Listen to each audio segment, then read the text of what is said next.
मेरे प्रिय भाइयों और बहनों, मैं आशा करता हूँ कि प्रभु यीशु मसीह में आप सब आनंदित हैं और प्रभु के प्रेम में और प्रभु की दया में आप मगन हैं। मैं प्रभु का धन्यवाद करता हूँ। जैसा कि आप सब जानते हैं कि हम हर रविवार को इकट्ठे होकर परमेश्वर की आराधना करते हैं, उसी रीति से आज भी हम परमेश्वर की आराधना करेंगे और परमेश्वर की आराधना के लिए अपने जीवन को तैयार करेंगे। आइए हम अपनी आंखों को बंद करें और परमेश्वर के सम्मुख अपने सरों को झुकाएं। आप जिस भी स्थान पर हैं, आप जहां भी हैं, अपने अपने स्थान पर खड़े हो जाएं और परमेश्वर का धन्यवाद करेंगे। आइए हम अपने हाथों को उठाकर प्रभु का धन्यवाद करें। प्रभु, हम आपका तहे दिल से शुक्रगुजार हैं। प्रभु, हृदय की गहराई से, आत्मा की सच्चाई से प्रभु हम आपसे विनती करना चाहते हैं। प्रभु, कल रात को बहुत सारे लोग सोए परमेश्वर, परंतु वो उठ ना सके, वो कूच कर गए परमेश्वर, वो जिंदों की जमी पे न रह सके, परंतु खुदावन आपने हमें जिंदों की जमी पे रखा। प्रभु जी, आपकी महान करुणा हमारे जीवन में है, उसके लिए आपका धन्यवाद करते हैं। प्रभु, जीवन की बहुत बड़ी आशीष आपने हमें दी प्रभु, कि हम आपको जानते हैं, हमारा रिश्ता आपसे है, हमारी मुलाकात आपसे है। प्रभु, हम परमेश्वर आपको जीवित परमेश्वर को प्रभु जानते हैं, पहचानते हैं। प्रभु जी खुदावन, उसके लिए हम आपका धन्यवाद करते हैं। आपके असीम प्रेम के लिए हम आपका धन्यवाद करते हैं। आपके अनुग्रह को चाहते हैं प्रभु, आपकी करुणा को मांगते हैं परमेश्वर। रबा शिखिन बीते वर्ष, बीते दिनों में परमेश्वर, हर एक के जीवन में परमेश्वर बहुत सारी समस्याएं और बहुत सारी विपरीत परिस्थितियां थी प्रभु, परंतु आपका वायदा, आपका वचन खुदावन और आपकी शांति और आपका प्रेम परमेश्वर, इत्मीनान हमारे जीवन में है, उसके लिए आपका धन्यवाद करते हैं। खुदावन, आपका कलाम कहता है, मत डर, मैं तेरे साथ हूँ, तू यावबान, तू दृढ़ हो जा, उनसे न डर न भयभीत हो, क्योंकि तेरे संग चलने वाला तेरा परमेश्वर, तेरा यहोवा। हाँ प्रभु जी, आप हम सबके साथ चलने वाले परमेश्वर हैं। आपकी करुणा, असीम करुणा हमारे साथ है, उसके लिए आपका धन्यवाद करते, हृदय की गहराई से आपका धन्यवाद करते प्रभु जी। आपका कलाम कहता प्रभु, तेरी दूध पिलाने वाली माँ तुझे छोड़ देगी, परंतु न मैं तुझे कभी छोड़ूंगा, न मैं तुझे कभी त्यागूंगा। परमेश्वर, वो दूध पिलाने वाली माँ प्रभु, जिसका हमारे साथ एक कोख का रिश्ता होता, जिसके साथ हमारा इस जीवन में आने से लेकर खुदावन जब तक हम बालिक नहीं होते प्रभु, एक रिश्ता होता प्रभु जी।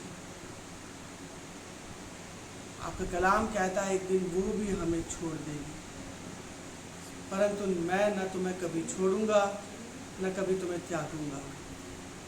What a wonderful presence father, कितनी सुनहरी उपस्थिति है प्रभु जी। आप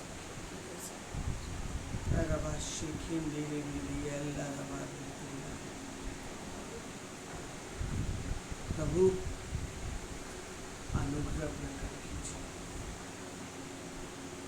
सामर्थ्य कार्य प्रकट कीजिए। आपकी करुणा को मांगते हैं परमेश्वर, आपकी दया को मांगते हैं, दया को चाहते हैं प्रभु जी। रबा शिखिन दीरी बीरी अल्लाह रबा री अल्लाह रबा री अल्लाह रबा री अल्लाह रबा रबा रबा रबा शिखिन दीरी बीरी अल्लाह रबा री अल्लाह रबा री अल्लाह रबा। पवित्र आत्मा, मेरे प्रियो, आप ये ना देखें कि आपके आसपास में क्या होता है, परमेश्वर की उपस्थिति में अपने जीवन को महसूस करें। प्रभु, हम आपकी आराधना करना चाहते हैं। आराधना ऐसी हो प्रभु जो आपको भाए, आपको पसंद आए। जब पौलुस और सिलास परमेश्वर आराधना करते थे प्रभु, जेल खाने के बंधन टूट गए। खुदावन आपका कलाम सिखाता है आराधना के द्वारा बंधन टूटते हैं, अंधे देखते हैं, लंगड़े चलते हैं। प्रभु खुदावन इस कलीसिया के बच्चों के जीवन में, जिनके जीवन में खुदावन आत्मिक अंधापन है, आज यीशु के नाम से खुल जाए। खुदावन आत्मिक लंगड़ापन खुल जाए प्रभु, और आपकी करुणा को चाहते हैं। What a wonderful presence। आज आपका कलाम हमसे बोले, हमसे बात करे। आपका कलाम आज हमारे लिए हो प्रभु जी। आदर महिमा मान सम्मान आपको देते, आपने इस प्रार्थना को सुना, धन्यवाद करते प्यारे पुत्र प्रभु यीशु के नाम से मांगते हैं, आमीन। आइए मेरे प्रिय भाइयों और बहनों, हम परमेश्वर की आराधना के लिए जाएंगे। क्वायर हमारे साथ है, हम प्रभु की आराधना करेंगे। आइए हम आराधना में जाएं। जैसे आपको परमेश्वर का आत्मा उभारे उस रीति से आराधना करें। आइए हम आराधना करें।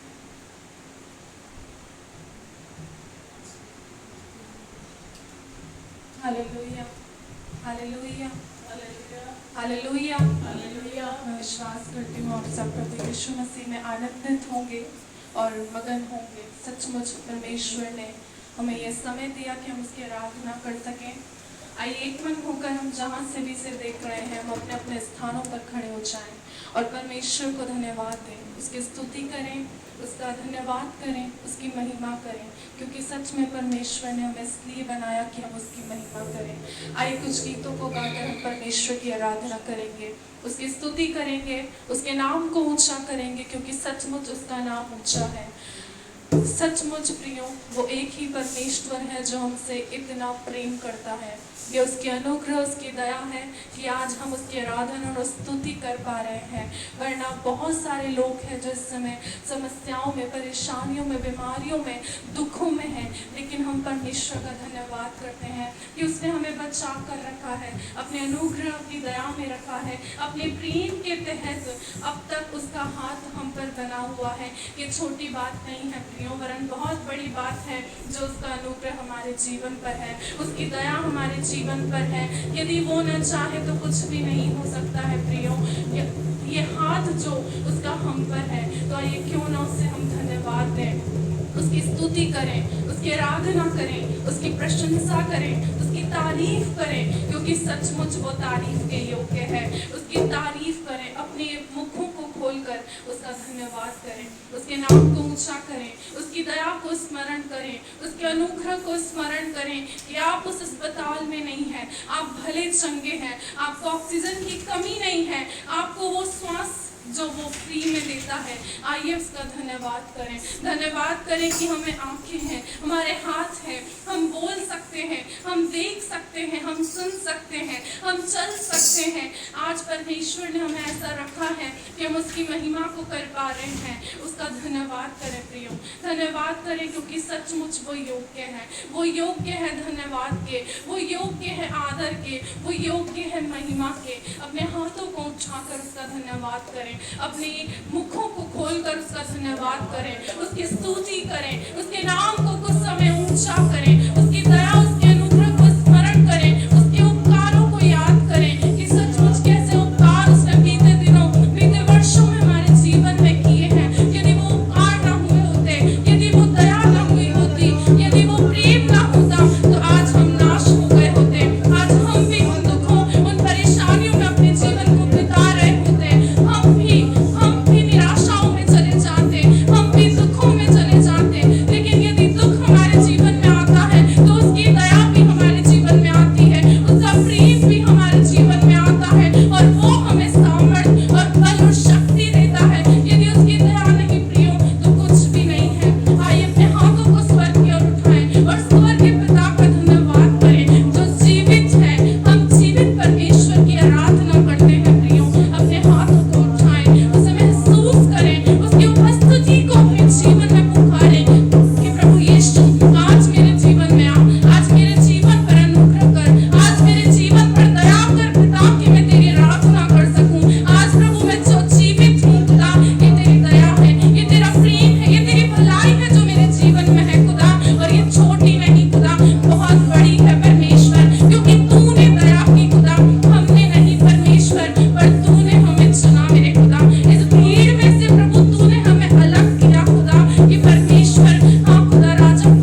कहता है बेटी, हे बेटा परेशान मत हो, मैं हूं ना, तू क्यों घबराता है?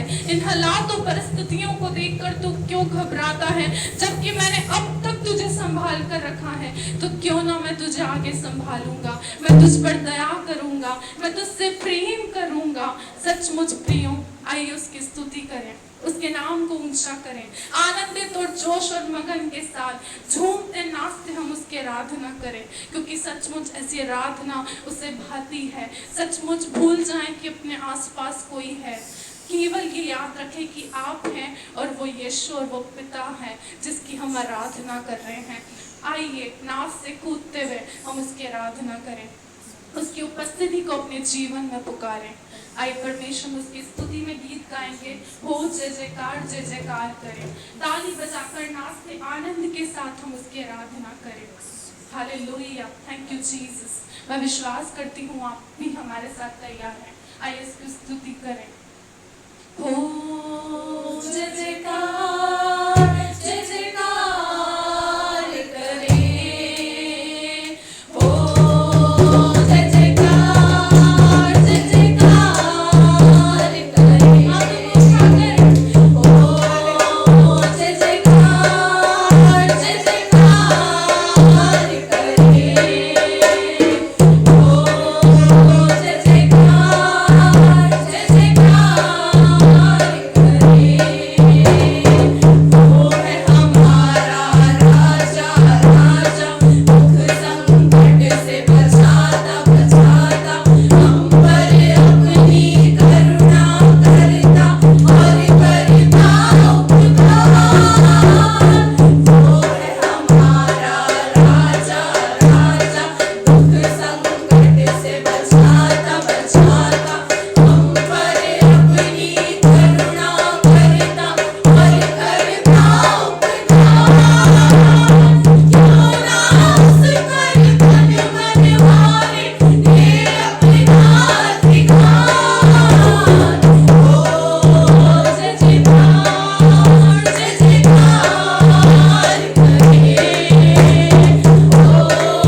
यीशु तेरी जय जयकार करेंगे, पिता तेरी जय जयकार करेंगे, जय जयकार करेंगे। Hallelujah, thank you Jesus, thank you Holi spirit. धन्यवाद करते हैं पवित्र आत्मा, आपका स्वागत करते हैं इस जगह में पवित्र आत्मा, आपको पुकारते हैं पवित्र आत्मा, आप आ जाइए और आज एक एक को एक एक जीवन पवित्र आत्मा आज आप छू लीजिए पवित्र आत्मा, एक एक के हृदय में पवित्र आत्मा उस यीशु के प्यार को और भी बढ़ाइए और भी उसकी उपस्थिति को अपने बच्चों के जीवन में बढ़ाइए पवित्र आत्मा। आपके स्पर्श को पवित्र आत्मा हम मांगते हैं आज पवित्र आत्मा, एक एक जीवन होने पाए आप छू लीजिए पवित्र आत्मा। पवित्र आत्मा आपका अनुग्रह चाहते हैं, आपकी दया चाहते हैं पवित्र आत्मा। आज एक एक टूटा हृदय शांत हो जाए पवित्र आत्मा, आज हर एक की परिस्थितियां बदल जाए पवित्र आत्मा। आज एक एक को छू लीजिए होली स्पिरिट, आपकी दया आपके अनुग्रह को चाहते हैं पवित्र आत्मा।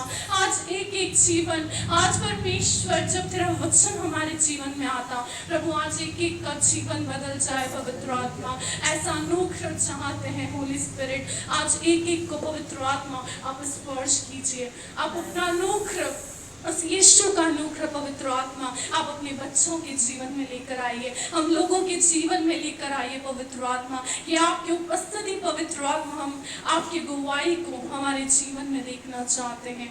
आज आप अपने बच्चों को, अपने लोगों को छू लीजिए पवित्र आत्मा। आइए हम जहाँ कहीं घुटनों पर आकर उसकी स्तुति करें, उसकी दया को पुकारें, उससे अनुग्रह मांगे कि आज यीशु, आज पिता तू हम पर अनुग्रह कर, हमारे परिवारों पर अनुग्रह कर। आज यीशु होने पाए तेरी दया हम पर, तेरा अनुग्रह और भी हम पर बढ़ जाए यीशु, कि हम तेरे वचनों पर चलने की उस सामर्थ्य को मांग सकें। हो सकता है प्रियो हम बीते दिनों में उससे दूर हो गए हों, उसके रास्ते से भटक गए हों, टूट गए हों, लेकिन परमेश्वर का वचन कहता है टूटा हृदय उसके आगे बलिदान योग्य है। आज अपने टूटे हृदय को उसके सम्मुख लेकर आए, क्योंकि सचमुच कोई है जो आपके टूटे हृदय को बना सकता है, वो टूटी हुई चीजों को बनाने में सचमुच रुचि रखता है। आज आपके टूटे हृदय को केवल वो जोड़ देगा। अपनी परिस्थितियों को न देखें, सचमुच उस यीशु को देखें जो हमारे लिए बलिदान हुआ, उस क्रूस को देखें जिस पर यीशु को बलिदान किया गया।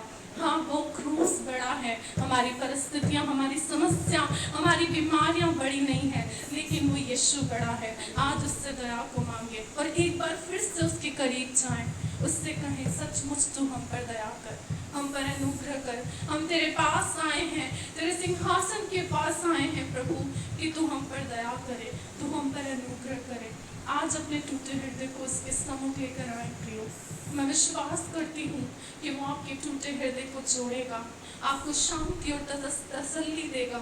आज उससे अपने जीवन में पुकारें। हालेलुया। हम अपनी आंखों को बंद करें, अपने ध्यान को उस परमेश्वर की ओर लगाएं, उससे कहें मंदिर में आया हूँ, हैकल में खड़ा हूँ, टूट गया था पास आया हूँ मैं,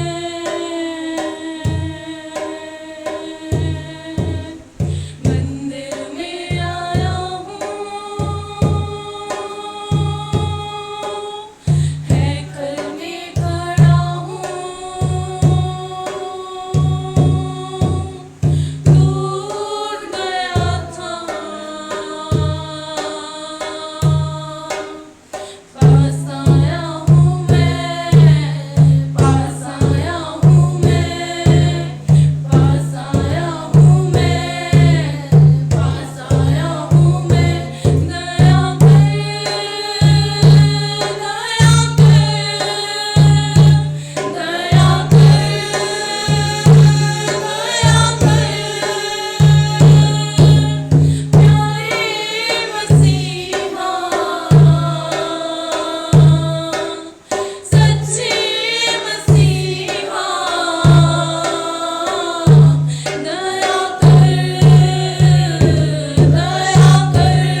थैंक यू जीसस। आइए मेरे प्रिय भाई और बहनों, हम अपनी आंखों को बंद करेंगे और परमेश्वर के सम्मुख अपने सरों को झुकाएंगे। प्रभु हम आपका धन्यवाद करते हैं। प्रभु जीवन की हर एक परिस्थिति, हर एक राह को देखते हुए परमेश्वर, काफी लोग लौट गए थे प्रभु जी, परंतु जब वो लौट आए परमेश्वर, प्रभु उन पर दया कर और तरस खा, एक नया बल और एक नया अनुग्रह दे परमेश्वर। खुदावन तेरा वचन कहता है बीती बातें बीत चुकी हैं, तुम आगे की ओर देखो। हाँ प्रभु जी, आपकी महान करुणा परमेश्वर इस कलीसिया के हर एक मेंबर के जीवन में चाहते हैं। खुदावन इस कलीसिया के बच्चे जब परमेश्वर यूट्यूब के माध्यम से आपके कलाम को सुनते हैं, आपके जीवित कलाम को सुनते हैं, उसके लिए आपका धन्यवाद करते हैं। आपकी करुणा को मांगते हैं प्रभु जी। जो परमेश्वर जादू टोना तंत्र मंत्र और ब्लैक मैजिक से बंधे हुए हैं, प्रभु यीशु के नाम से चंगाई पाए, छुटकारे आने पाए, पवित्र आत्मा आपकी सामर्थ बहने पाए। प्रभु जो हमारा देश इस समय कोविड की महामारी से ग्रसित है, प्रभु कोविड यीशु के नाम से हमारे विश्व से खुदावन कैंसिल है, कंडेम करते प्रभु। हमारा देश परमेश्वर एक पापों शापों से बचाया जाए, हर एक प्यारे परमेश्वर मिथ्या आराधना के बंधन, और प्रभु जी हमारे देश प्यारे परमेश्वर व्यभिचार, दुष्कर्म, चोरी, चालाकी, लुचपन, हर एक गंदी बातों से हमारा देश बचाया जाए, आज़ाद हो जाए प्रभु। आपकी सामर्थ बहने पाए परमेश्वर। प्रभु आपकी करुणा को और आपकी कुवत को मांगते हैं प्रभु, आपके अनुग्रह को चाहते हैं प्रभु। खुदावन हर एक भाई बहन जो परमेश्वर आज आपकी आराधना में और आपके वचन में सहभागिता लेते प्रभु जी, आज आपका उनसे एनकाउंटर होने पाए, जीवन बदल जाए प्रभु जी। खुदावन हर एक का जीवन आपको भाए, आपको पसंद आए, ऐसा हो जाए। खुदावन इस समय जो भाई बहनों के परमेश्वर आपके कलाम को सुनते और जो उनके मन में परमेश्वर विचलित है प्रभु, मन में जो बातें हैं प्रभु, उनके सवालों के जवाब मिल जाए यीशु के नाम से। प्रभु आपका अनुग्रह चाहते हैं। इस समय कुछ भाई बहन परमेश्वर अपने हालातों से जो डिस्टर्ब है प्रभु, वो सुलझ जाए यीशु के नाम से। खुदावन जो आपके भवन का परमेश्वर निर्माण का कार्य चलता प्रभु, आपकी उपस्थिति के अनुसार हो जाए। खुदावन हर एक जरूरतें, हर एक आवश्यकताओं को परमेश्वर आपके खुदावन कलवरी क्रूस पर कह देते हैं, अनुग्रह मांगते हैं, दया को चाहते हैं। आपने इस प्रार्थना को सुना, धन्यवाद करते हैं प्रभु, प्यारे पुत्र प्रभु यीशु के नाम से मांगते हैं, आमीन। आइए मेरे प्रिय भाई और बहनों, हम परमेश्वर की आराधना में जाएंगे और हम ऑफरिंग की ओर जाएंगे। जैसे आपको परमेश्वर का आत्मा उभारे, उस रीति से परमेश्वर की सेवा के लिए दान और दशमांश जो आप परमेश्वर की परमेश्वर के बेट के लिए लाते हैं, वो आइए आप जहाँ भी घर पर हैं उनको अलग से निकालें और परमेश्वर की जब भवन में आए तो परमेश्वर की सेवा के लिए उसे डोनेट करें। आइए हम आराधना में जाएंगे। यीशु तेरे करीब आने से जिंदगी मेरी बदल गई। यीशु तेरे छूने से जिंदगी मेरी संवर गई। तूने मुझे है बचाया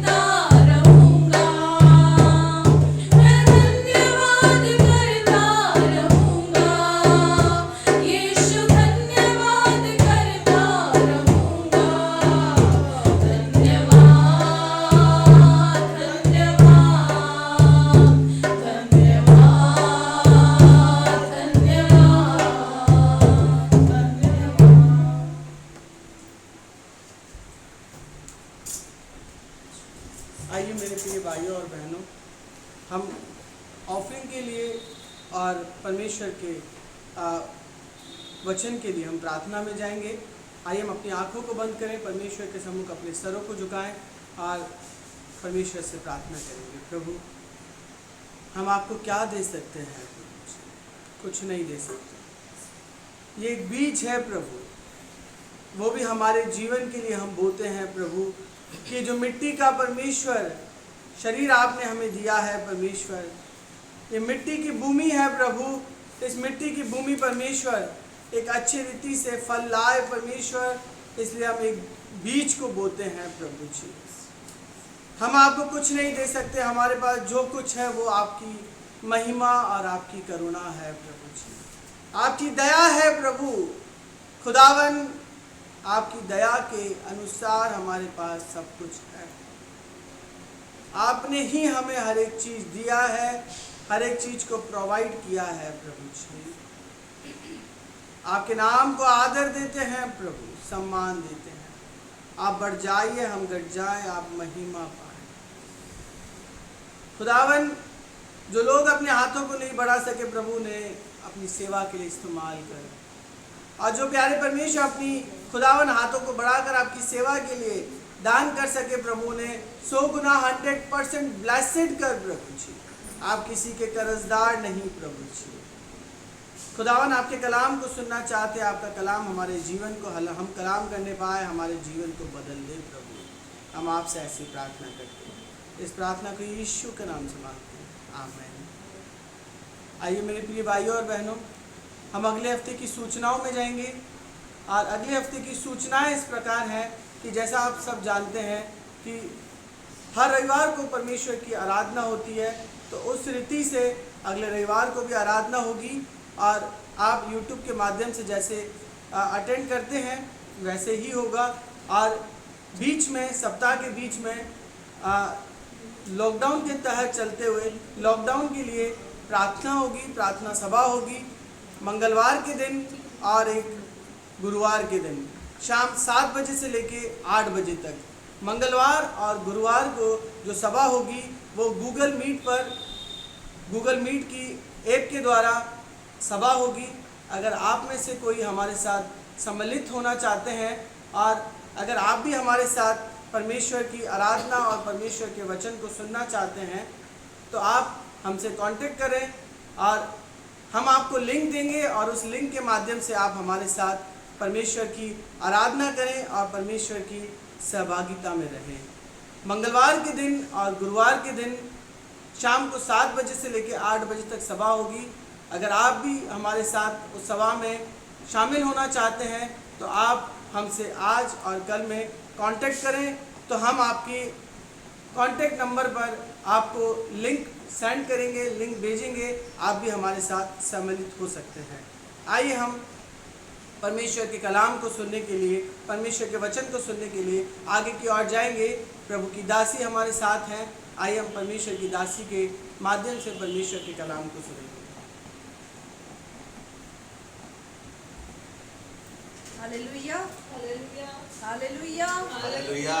प्रभु यीशु मसीह के मधुर और मीठे नाम में सबको जय मसीह की मेरा प्यार भरा सलाम।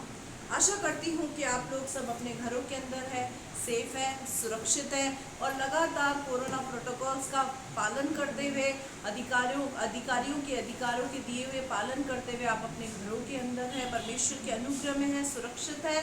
मैं ऐसा ही आशा करती हूँ और मेरी प्रार्थना भी यही है कि हम सब सुरक्षित रहें। हालेलुया। और हम इसी बात की विनती करते हैं कि जल्द से जल्द इस दुख भरी स्थिति के साथ, ये इस विपरीत परिस्थिति से हम लोग आज़ाद हो सके, इन विपरीत परिस्थितियों से हम जल्द से जल्द बाहर आए। हम इसी चीज़ की विनती और प्रार्थना करते हैं और हम आपसे भी विनती करते हैं, तमाम यूट्यूबर्स जो मुझे देख रहे हैं, सुन रहे हैं, वो भी अपने घरों में इस विषय को प्रार्थना में उठाकर रखें, अधिक से अधिक समय अपना प्रार्थनाओं में व्यतीत करें और इन निवेदनों को प्रार्थना में रखें, ताकि ये कोविड महामारी, ये कोरोना जो हमारे देश में और विश्व में, विशेष करके भारत के अंदर बहुत तेजी रीति से फैल रहा है, इसके लिए हम प्रार्थना करें कि प्रभु की रोकथाम इसके ऊपर आने पाए। हालेलुया। आइए हम एक क्षण के लिए आंखों को बंद करेंगे, परमेश्वर के वचन सुनने के लिए अपने हृदय को तैयार करेंगे, अपने मन को तैयार करेंगे मेरे प्रियो, क्योंकि ये वो समय है जब परमेश्वर की आवाज़ को हम सुनते हैं। ये वो समय है जब परमेश्वर हमसे बातचीत करता है। मेरे प्रियो, हमने आराधना के भाग को यहाँ पर अटेंड किया। मेरे खुदा, मेरे प्रियो, मेरे अजीजों, आराधना का भाग वो भाग है जब परमेश्वर को हम धन्यवाद का, उसको स्तुति का, उसको आराधना का बलिदान चढ़ाते हैं, उसकी महिमा करते हैं। लेकिन वचन का भाग वो है जब हम परमेश्वर की सुनते हैं। ये वो समय होता है जब परमेश्वर हमसे बात करता है। ये वो समय होता है जब परमेश्वर हमारी आत्मा की सुधि रखता है। ये वो समय होता है कि परमेश्वर हमारी आत्मा की चिंता करके हमें आत्मिक और ताज़ा मन्ना खिलाता है। मेरे प्रियो, परमेश्वर के वचन में लिखा है, जो मेरे वचन का आदर नहीं करता वो मेरा आदर नहीं करता। जो मेरे वचन को तुच्छ जानता है वो मुझे तुच्छ जानता है। मेरे प्रियो, यीशु मसीह ने अपने देह के दिनों में जब वो थे, उन्होंने इस बात को बोला कि जो भेजने वाले को तुच्छ जानता है, जो भेजे हुए को तुच्छ जानता है, वो भेजने वाले को भी तुच्छ जानता है। और ये सत्य मेरे प्रियो, यूहन्ना 1:1 में लिखा है, आदि में वचन था, वचन परमेश्वर के साथ था और वो वचन ही परमेश्वर है। अर्थात जिसने यीशु मसीह को ग्रहण नहीं किया उसने वचन को ग्रहण नहीं किया। जिसने वचन को ग्रहण नहीं किया उसने यीशु मसीह को ग्रहण नहीं किया। जो वचन हमारे जीवन के अंदर आता है, सबसे पहले हम अपनी आत्मा को कहें कि ये वचन मेरे लिए है। क्योंकि जो व्यक्ति इस बात को कहता है कि हाँ ये वचन मेरे लिए है, उसके जीवन के अंदर आत्मिक उन्नति के साथ साथ एक भारी बदलाव को व्यक्ति देखता है। पवित्र आत्मा तेरे इस पवित्र वचन को प्रभु मैं जब खोलती हूँ तो तेरा आत्मा यहाँ काम करने का तमाम देखने सुनने वाले लोग हैं प्रभु, आज जब वो तेरा शब्द सुने तो अपने मनों को कठोर ना करने पाए। प्रभु, जो वचन रूपी बीज बोया जाता, एक एक की जिंदगी से 100 गुना प्रतिफल लाने वाले वचन के बीज चराने वाली आत्मा को मैं यीशु के सामर्थी नाम में डिस्ट्रॉय करती हूँ। पवित्र आत्मा तू काम कर, मैं अपना पूरा कंट्रोल कब्जा अपने ऊपर पवित्र आत्मा तुझे कहती हूँ। इस स्थान को पवित्र आत्मा आपके नियंत्रण में कहती, तमाम यूट्यूबर्स को पवित्र आत्मा आपके नियंत्रण में कहती, तमाम परमेश्वर पिता यूट्यूब चैनल को पवित्र आत्मा तेरे नियंत्रण में कहती, लाइट सिस्टम को, विजिबिलिटी को, वॉइस को पवित्र आत्मा तमाम चीजों को हम आपके हाथों में सौंपते हैं। कोई भी डिस्टर्बेंस का आत्मा कार्य न करने का। ओ रबा शंदा रबा रबा, जितने लोग देख रहे सुन रहे हैं खुदा, अंधकार की शक्ति के काम उनके जीवन के अंदर है। प्रभु तेरे वचन में लिखा है, परमेश्वर का पुत्र प्रभु यीशु मसीह इस पृथ्वी पर इसलिए आया ताकि शैतान के कामों का नाश करे। प्रभु यीशु, आज तू एक एक के घर में जा, जो देख रहे हैं सुन रहे हैं उनके घरों के अंदर तू जा, उनके घरों से, उनके जीवन से, उनकी जिंदगी से, उनके अंदर से शैतान के काम नाश होने पाए। तू जा यीशु के घर पर, तू काम कर, तू काम कर। मैं अपने आप को तेरे हाथों में हैंड ओवर करती पवित्र, दुआ को यीशु के नाम से मांगती, आमीन, हालेलुया। हम जल्दी से परमेश्वर के वचन में जाएंगे।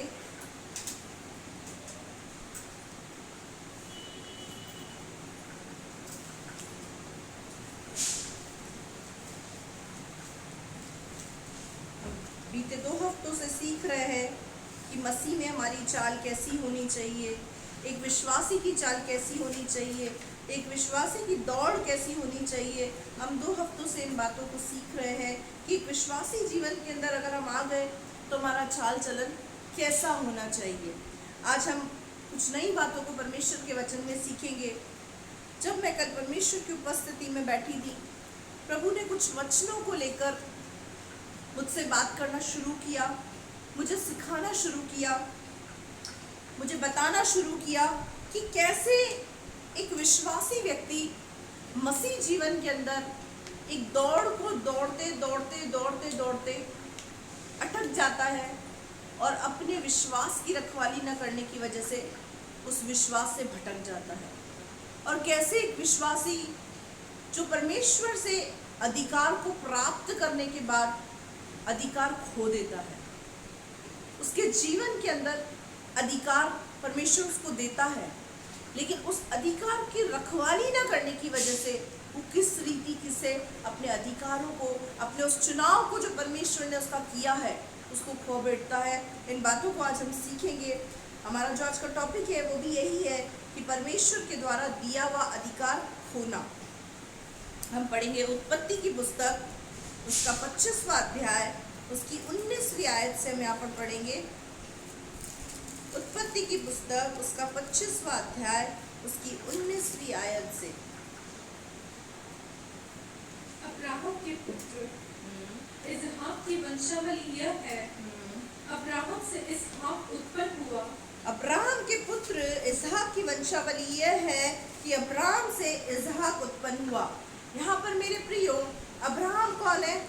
अब्राहम है विश्वासियों का पिता, लेकिन अगर शारीरिक तौर से देखा जाए तो वो कौन है? इसहाक का पिता।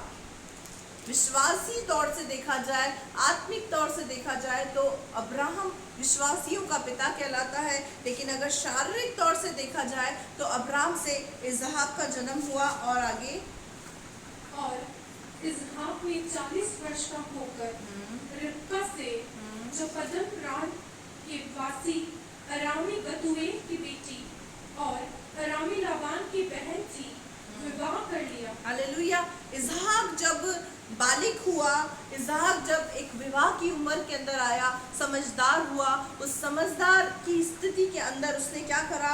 रेबेका नाम की एक लड़की से विवाह कर लिया, रेबेका नाम की एक लड़की से शादी कर ली। आगे, इसहाक की पत्नी बांझ थी, इसीलिए उसके निमित्त परमेश्वर से विनती की और परमेश्वर ने उसकी विनती सुनी। इस प्रकार उसकी पत्नी रिबका गर्भवती हुई। हालेलुया। इसहाक की जो पत्नी थी बांझ थी। मेरे प्रियो, बांझपन का जो मतलब होता है, बांझपन किस चीज को दर्शाता है? बांझपन दर्शाता है अधूरेपन को, खालीपन को, अकेलेपन को। मेरे प्रियो, जब रेबेका के जीवन के अंदर बांझपन आया, वो खालीपन, वो अधूरापन, वो अकेलापन आया, तो ऐसी स्थिति के अंदर जो इसहाक ने अपनी रिस्पॉन्सिबिलिटी को निभाया, अपनी जिम्मेदारी को निभाया, वो जिम्मेदारी उसकी क्या थी? अपनी पत्नी के लिए प्रार्थना करना। मेरे प्रियो, जब हम मसीह जीवन के अंदर चलते हैं तो उस मसीह जीवन के अंदर अगर हमें अपने पत्नी की कमियां पता है, अगर हमें अपनी पति की कमियां पता है, अगर हमारे माँ बाप की कमियां हमें पता है, अगर हमारे भाई बहनों की कमी हमें पता है, अगर हमारे बच्चे की कमी हमको पता है, तो हमारा जो सबसे ज़्यादा नैतिक कर्तव्य क्या बनता है कि हम उस कमी को प्रार्थना में रखें, उस कमी के लिए प्रार्थना करें, परमेश्वर की दुहाई दें। हमें किसी व्यक्ति की जब कमी पता होती है तो हम क्या करते हैं? उस व्यक्ति के लिए प्रार्थना ना करके हम उस व्यक्ति की चिंता करने लगते हैं, उस व्यक्ति को लेकर व्याकुल हो जाते हैं। मेरे प्रियो, चिंता अक्सर एक विश्वासी के जीवन के अंदर उसकी आत्मा का पतन का कारण होती है, क्योंकि चिंता इंसान के जीवन के अंदर संदेह को उत्पन्न करती है, चिंता इंसान के जीवन के अंदर अविश्वास को उत्पन्न करती है। आज अगर हमें किसी व्यक्ति की कमी पता है तो उस कमी को प्रार्थना में रखें। एक पति जो अपनी पत्नी से प्रेम करता है, वो अपनी पत्नी को लेकर प्रार्थना में बैठेगा, वो अपनी पत्नी की कमी को लेकर प्रार्थना में बैठेगा। एक पत्नी जो अपने पति से प्रेम करती है, एक परिवार का सदस्य अपने परिवार के सदस्यों से प्रेम करता है, तो उसकी कमी को लेकर प्रार्थना के अंदर व्यतीत करेगा अपने समय को, उस निवेदन को प्रार्थना के पास लेकर जाएगा। और यहाँ पर लिखा हुआ है कि जब इसहाक ने अपनी पत्नी के बांझपन के लिए प्रार्थना की तो उसका बांझपन दूर हो गया।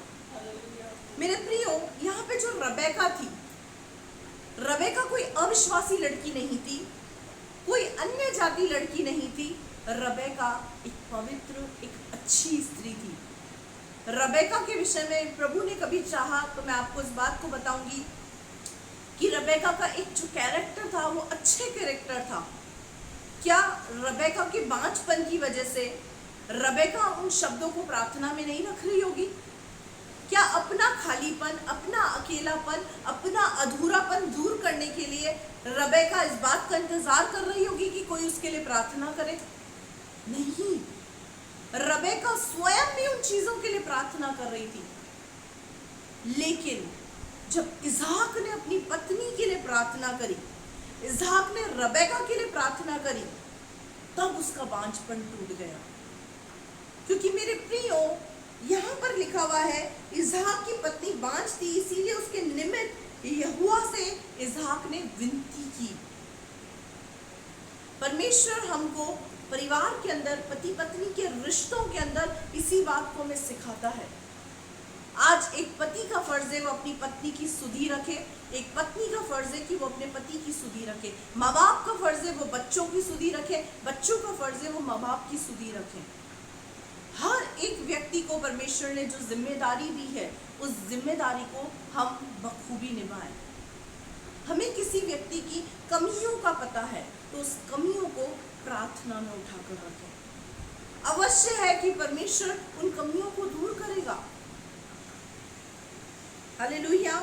यहाँ पर जब इसहाक की पत्नी बांझ थी, उस बांझपन की अवस्था के अंदर पति ने अपनी पत्नी को त्यागा नहीं, पति ने अपनी पत्नी को छोड़ा नहीं, वरन उसकी उस कमी को प्रार्थना में व्यतीत किया। उसकी कमी को प्रार्थना में विनती के साथ परमेश्वर के सामने नजर किया, और परमेश्वर ने उस बांझपन को दूर किया, उस अधूरेपन को, उस अकेलेपन को, रबेका के उस खालीपन को। बांझपन मेरे प्रियो श्राप को दर्शाता है। उस श्राप के बंधन को परमेश्वर ने दूर किया। ऐसे ही हम देखते हैं कि इसहाक का जो पिता था अब्राहम, उसकी माँ सारा भी क्या थी? बांझ थी। इसहाक से जो संतान उत्पन्न होगी याकूब, याकूब की पत्नी लिया भी क्या थी? बांझ थी। लेकिन बाइबल के अंदर हम इस चीज को देख रहे हैं कि अब्राहम ने सारा के लिए प्रार्थना करी, परमेश्वर ने सारा के बांझपन को दूर किया। इसहाक ने रबेका के लिए प्रार्थना करी, रबेका का बांझपन दूर हुआ। याकूब ने लिया के लिए प्रार्थना करी, लिया का बांझपन दूर हुआ।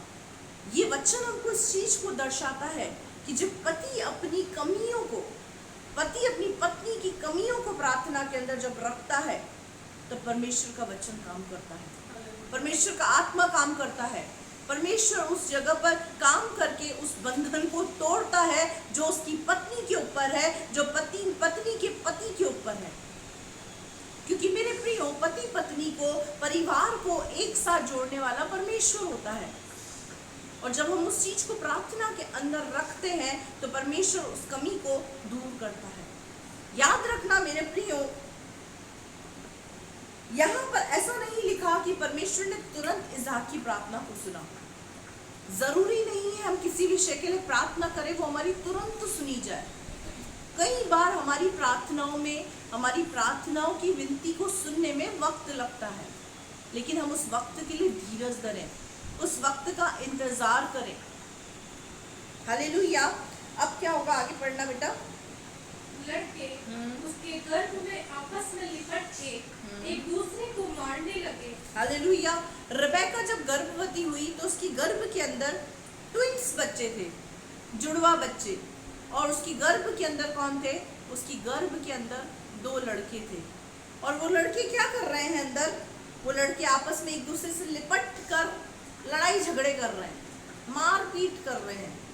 आगे। तब उसने कहा, मेरी जो ऐसी ही दशा रहेगी तो मैं कैसे जीवित रहूंगी? और वह परमेश्वर की इच्छा पूछने को गई। अब यहाँ पर क्या हुआ मेरे प्रियो? जब उसकी ऐसी दशा हुई तो ऐसी दशा के अंदर उसने एक गलत निर्णय को नहीं लिया। उसने एक गलत निर्णय को नहीं लिया। विश्वासी जीवन के अंदर अक्सर हम इस बात को देखते हैं कि जब एक विश्वासी दुख और तकलीफ और परेशानी के अंदर जब चला जाता है तो वो गलत डिसीजंस लेने लग जाता है। यहाँ पर रबेका की एक सबसे खूबसूरत बात को हमको यहाँ पर देखने को मिलती है। वो क्या है कि जब रबेका की जो दशा थी वो सहने योग्य नहीं थी। वो इस दशा के अंदर इस बात को बोल रही है कि अगर मेरी कोख के दोनों बच्चे इसी तरीके से लड़ते रहेंगे तो मैं जीवित कैसे रहूंगी। मेरे प्रियो, जब माँ के दो बच्चे होते हैं, माँ बाप के दो बच्चे होते हैं, जब उन दोनों बच्चों की नहीं बनती, वो आपस में लड़ाई करते हैं, झगड़े करते हैं, तो माँ बाप उनको देखकर दुखी होते हैं। जब इस पृथ्वी पर दो बच्चे होते हैं माँ बाप के, लेकिन इसकी कोख में दो बच्चे लड़ाई कर रहे हैं, तो सोचो इसके शरीर पर क्या बीत रही होगी उस समय। इसकी स्थिति सहने योग्य नहीं थी। लेकिन उस स्थिति के अंदर यहाँ पर रबेका क्या बोल रही है कि मेरी जो ऐसी दशा रहेगी तो मैं जीवित कैसे रहूंगी, मैं तो मर ही जाऊंगी। वहां पर रबेका ने एक गलत डिसीजन नहीं लिया। वहां पर रबेका ने ऐसा नहीं सोचा कि मैं इस बच्चों का अबॉर्शन ही करा देती हूँ, या मैं दो बच्चे में से एक बच्चे को निकाल देती हूँ। जैसा कि होता है संसार के अंदर, किसी को 3 बच्चे होते हो तो 3 में से वो 2 को रखता है, 1 को निकाल देता है। गलत डिसीजन यहाँ पर रबेका ने नहीं लिया हुए थे। रबेका ने क्या कहा, इसकी सबसे खूबसूरत बात, और यह यहोवा की इच्छा को पूछने गई। मेरे प्रियो, कुछ भी काम करने से पहले एक विश्वासी का ये नैतिक कर्तव्य बनता है कि वो यहोवा की इच्छा को पूछे। अक्सर हम सबसे बड़ी मूर्खता और सबसे बड़ी गलती ये करते हैं कि हम यहोवा की इच्छा जानने के लिए विश्वासी के पास या किसी अन्य मनुष्य के पास जाते हैं। मेरे प्रियो, जब इजरायलियों ने राजा को मांगा था, तब परमेश्वर ने स्पष्ट शब्दों को बोला था कि राजा इजरायलियों के ऊपर प्रभुता करेगा और बहुत सी बातों को इजरायलियों को फेस करना होगा। उस समय परमेश्वर डायरेक्ट इजरायलियों से बातचीत करता था, लेकिन इजरायलियों ने अपने ऊपर किसी को राजा बनाने की सोची। तो जैसे ही उन्होंने किसी मनुष्य का हस्तक्षेप अपने जीवन के अंदर इजरायलियों ने चाहा, उनका नाश की ओर पतन होने लग गया। उसी तरीके से एक मसीह जीवन के अंदर, एक विश्वासी जीवन की अंदर एक गलत डिसीजन विश्वासी के जीवन को नाश कर देता है, तबाह कर देता है। यहाँ पर क्या रबेका के पास उसका पति नहीं था इसाक? क्या अब्राहम नहीं था उसका ससुर, जो परमेश्वर से मित्र के समान बात करता था? लेकिन उसके बावजूद, एक वेल एजुकेटेड पर्सन होने के बावजूद, उसके लाइफ में एक ऐसा व्यक्ति जो बहुत आत्मिक है, इसहाक और अब्राहम उसके अगुवे के रूप में थे उसके लिए। लेकिन रबेका ने यहाँ पर ये नहीं बोला कि मैं इसहाक से जाकर बात करूंगी, या मैं अब्राहम से, अपने ससुर अब्राहम के पास जाऊंगी, उनसे पूछूंगी, पिता मेरी ये दशा है, मुझे क्या करना चाहिए। मेरे प्रियो, जब असहनीय दशा के अंदर एक व्यक्ति जाता है, तो उस असहनीय दशा के अंदर उस व्यक्ति के लिए जरूरी है कि वो परमेश्वर की इच्छा को जाने। उस व्यक्ति के लिए जरूरी है कि वो परमेश्वर के हस्तक्षेप को मांगे। जब हम परमेश्वर के पास जाएंगे तो उसकी इच्छा हमको कहाँ मिलेगी? उसकी इच्छा हमको वचन में मिलती है। वचन जो लिखा हुआ है, वो वचन किसी मनुष्य के द्वारा लिखा हुआ नहीं है। ये परमेश्वर की आत्मा की प्रेरणा के द्वारा वचन लिखा हुआ है। और परमेश्वर की आत्मा की प्रेरणा के द्वारा लिखा हुआ है, इसका मतलब इसमें वही बातें लिखी हुई है जो परमेश्वर एक विश्वासी से, एक मानव जाति से चाहता है। तो सब कुछ इसके अंदर मौजूदा है। एक ऐसे व्यक्ति के पास जाएं सलाह लेने के लिए जो आपको वचन से बात करे। जो व्यक्ति आपको वचन के बाहर सलाह दे रहा है,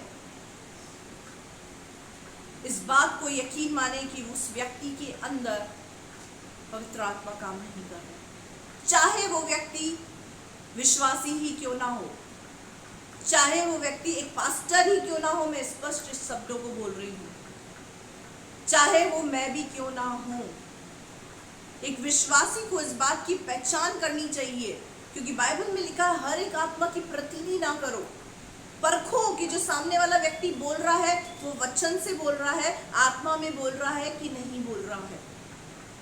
क्योंकि पवित्र आत्मा वचन के बाहर कभी भी कोई कार्य करने को हमको अलाउ नहीं करेगा। पवित्र आत्मा कभी भी हमको नहीं वचन के बाहर कुछ बोलने को अलाउ करेगा, करने को अलाउ करेगा। पतरस जो यीशु मसीह का चेला था, यहूदा इस्करियोती जो यीशु मसीह का चेला था, क्या उसके अंदर शैतान नहीं समवा गया? मेरे प्रियो, बड़े से बड़े पास्टर के अंदर भी शैतान काम कर सकता है, अगर हमारी दृष्टि पास्टर पर है या किसी विश्वासी के ऊपर है। क्या शैतान यीशु मसीह की परीक्षा करने नहीं आया? शैतान ने यीशु मसीह को छोड़ा? शैतान पतरस के द्वारा यीशु मसीह को गिराना चाहता था। तो आप और मैं क्या चीज है? आप और मैं क्या चीज है? शैतान यहूदा के द्वारा यीशु मसीह को गिराना चाहता था, तो आप और मैं क्या चीज है?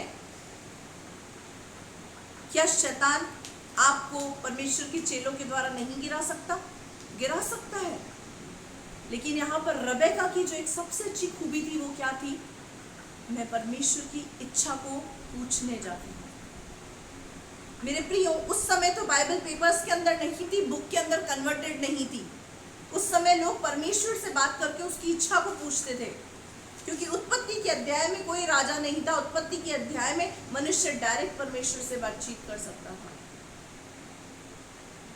तब तो बाइबल किताबों में थी ही नहीं, पन्नों में थी ही नहीं। आज हम इतने सौभाग्यशाली हैं कि परमेश्वर की हर एक इच्छा, उसकी हर एक प्रतिज्ञा, उसकी हर एक आज्ञा वचन में लिखी हुई है, और उस वचन को पूरा करके हम अपने जीवन के अंदर उन आशीषों को प्राप्त कर सकते हैं जो परमेश्वर ने आपके लिए और मेरे लिए रखी है। लेकिन हम अपने जीवन के अंदर एक गलत, एक रॉन्ग डिसीजंस के अंदर फंसकर अपना जीवन, एक विश्वासी जीवन, मसीह जीवन, वो अधिकार जो हमें दिए हैं परमेश्वर ने, उसको हम खो बैठते हैं। हालेलुया। अब यहाँ पर वो पूछने के लिए गई तो क्या हुआ? अब यहोवा ने उसको क्या बताया, इस बात को आप देखें। मेरे प्रियो, जब परमेश्वर के पास आप जाएंगे तो परमेश्वर आपको रास्ता दिखाएगा। ऐसा हो ही नहीं सकता कि आप परमेश्वर की इच्छा के अनुसार करने की इच्छा रखें और परमेश्वर आपको राह ना दिखाए। अगर आप परमेश्वर की इच्छा के अनुसार कुछ करने की रुचि रखते हैं, इच्छा रखते हैं, तो परमेश्वर अवश्य हमको रास्ता दिखाता है, हमें उसका रहस्य बताता है, उन बातों को समझाता है, उन बातों को सिखाता है। बस जरूरत क्या है? परमेश्वर की आवाज को सुनने वाला व्यक्ति होना चाहिए। कई बार हम अपनी गलत इच्छा के अंदर परमेश्वर की अनुमति को अपने ही मन के द्वारा, अपने ही बुद्धि के द्वारा कहकर बोलते हैं परमेश्वर की इच्छा यही थी। नहीं मेरे प्रियो, परमेश्वर की जो इच्छाएं हैं वो सब बाइबल के अंदर लिखी हुई है। उसकी सब आज्ञाएं, उसकी प्रतिज्ञा बाइबल के अंदर लिखी हुई है। कुछ बातें ऐसी होती हैं जो परमेश्वर अपने दास, अपनी दासी को बोलता है, लेकिन वो उसका मर्म होता है। और ऐसे ही परमेश्वर अपनी दासी रबेका के ऊपर क्या कर रहा है? इस मर्म को प्रकट कर रहा है, क्योंकि रबेका उसकी दासी है, उसकी इच्छा के अनुसार चलने वाली है। वो किसी और का हस्तक्षेप नहीं चाहती, परमेश्वर का हस्तक्षेप चाहती। एक रॉन्ग डिसीजंस की और उसने अपने कदम को नहीं बढ़ाया। उसने कुछ भी डिसीजन लेने से पहले परमेश्वर के पास गई और उसकी इच्छा को जाना। तो परमेश्वर ने उससे क्या कहा?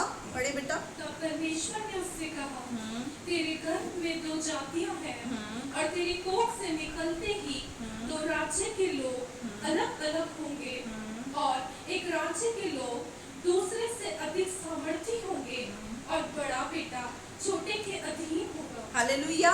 अब यहाँ क्या लिखा हुआ है? यहाँ पर लिखा हुआ है कि तेरी कोख के अंदर, परमेश्वर ने उसको बताया कि जो ये अंदर लड़ाइयाँ चल रही है तेरे 2 बच्चों के बीच में, जो तेरे 2 बच्चे इसकी कोख के अंदर, कौन थे 2 बच्चे? एक याकूब और एक एसाव था। ये दोनों बच्चे जो गर्भ के अंदर लड़ रहे हैं, उसका कारण क्या है? तेरी कोख से 2 जातियों का जन्म होगा। तेरी कोख से 2 जातियों का जन्म होगा, और जैसा कि वचन में लिखा, एक राज्य दूसरे राज्य पर चढ़ाई करेगा। एक सामर्थी राज्य होगा, दूसरा कमजोर होगा। जो बड़ा होगा वो बड़ा बेटा छोटे के अधीन होगा। हालेलुया। क्या बोला? जो बड़ा बेटा होगा, बड़ा बेटा छोटे के अधीन होगा। अब ये छोटे के अधीन क्यों गया? उसका कारण क्या था मेरे प्रियो? हम इस चीज को देखेंगे। अक्सर जो छोटा बेटा होता है उसको बड़े के अधीनता में रहना होता है, लेकिन यहाँ पर कुछ अलग ही बात हम देख रहे हैं कि जो छोटा बेटा है वो बड़े के अधीन नहीं है, बड़ा बेटा छोटे के अधीनता में चला गया है। वो क्यों?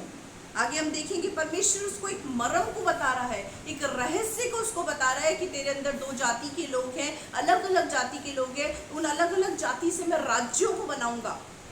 यही कारण है कि कोख के अंदर जो तेरे बच्चे हैं वो लड़ाई कर रहे हैं। हालेलुया। आगे पढ़े बेटा। जब उसके प्रसव का समय आया तब क्या प्रकट हुआ कि उसके गर्भ में जुड़वे बालक हैं। पहला जो उत्पन्न हुआ वह लाल निकला और उसका सारा शरीर कंबल के समान रोममय था, इसीलिए उसका नाम एसाव रखा गया। पीछे उसका भाई अपने हाथ से एसाव की एड़ी पकड़े हुए उत्पन्न हुआ और उसका नाम याकूब रखा गया। जब रिबका ने उसको जन्म दिया तब इसहाक 60 वर्ष का था। हालेलुया। मेरे प्रियो, 60 वर्ष की आयु के अंदर इसहाक को दो पुत्र उत्पन्न हुए। बड़े का नाम क्या था? एसाव, और छोटे का नाम था याकूब। याकूब के विषय में लिखा हुआ है वो अड़ंगेबाज था, हिल्लेबाज था। वो कौन था? अड़ंगेबाज था, हिल्लेबाज था। वो कोशिश यही करता था कि मैं हर वक्त एसाव से आगे रहूं। इसीलिए जब एसाव कोख से बाहर आ रहा था उस समय याकूब ने क्या करा? एसाव की एड़ी को पकड़ लिया और उस एड़ी को पकड़कर वो बाहर निकला। और यहाँ पर क्या किया? यहाँ पर लिखा हुआ है कैसा उसका शरीर कैसा था? कंबल के समान रोममय था, इसलिए उसका नाम एसाव रखा। और दूसरे का नाम क्या रखा? याकूब। याकूब का मतलब होता है अड़ंगेबाज। याकूब शब्द का मतलब क्या होता है? अड़ंगेबाज, अड़ंगा मारने वाला व्यक्ति। ठीक है, आगे इसको हम पढ़ेंगे। फिर वे लड़के बढ़ने लगे और एसाव जो वनवासी होकर चतुर शिकार खेलने बेटा वाला, ऊपर का हेडिंग पढ़ो पहले। एसाव द्वारा पहलौठे का अधिकार बेचना। एसाव द्वारा पहलौठे का अधिकार बेचना। विश्वासी जीवन के अंदर एक विश्वासी जो परमेश्वर के द्वारा उसको अधिकार प्राप्त होते हैं, उस अधिकार को किस तरीके से बेच देता है, किस तरीके से खोता है, हम इस चीज को देखेंगे। हमने पहले देखा कि कैसे इसहाक ने रबेका के लिए प्रार्थना किया, परमेश्वर ने उसकी प्रार्थना को सुना। रबेका के जीवन के अंदर जब कष्ट आया, उसने परमेश्वर की इच्छा को जाना, तो परमेश्वर ने अपनी दासी के ऊपर उस मर्म को प्रकट किया। जब रबेका ने कहा कि मैं परमेश्वर की इच्छा को पूछूंगी, तो परमेश्वर ने अपनी इच्छा रबेका को बता दी और रबेका उसको सुन नहीं पाई। इसी वजह से रबेका ने प्रसव पीड़ा तक, उन बच्चों को जन्म देने तक धीरज धरा। हालेलुया।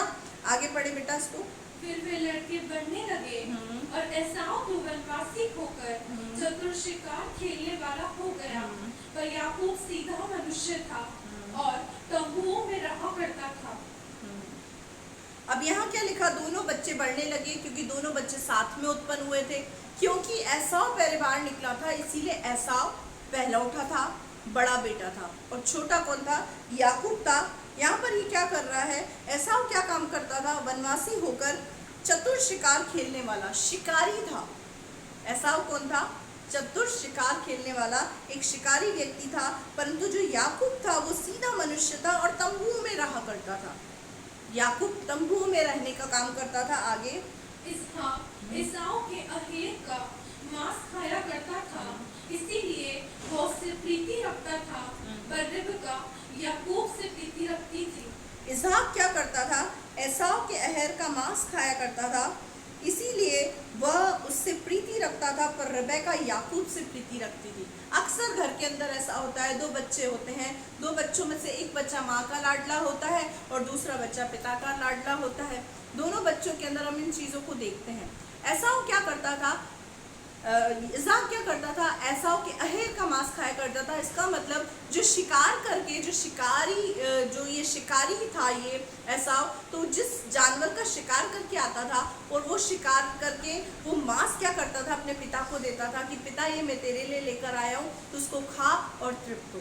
इसीलिए इसहाक के अंदर क्या था, एसाव के प्रति बहुत ज़्यादा प्रीति थी, एसाव से बहुत प्रेम करता था। लेकिन जो रबैका थी वो याकूब से ज़्यादा प्यार करती थी। आगे, एक दिन याकूब भोजन के लिए कुछ दाल पका रहा था और एसाव जंगल से थका हुआ आया।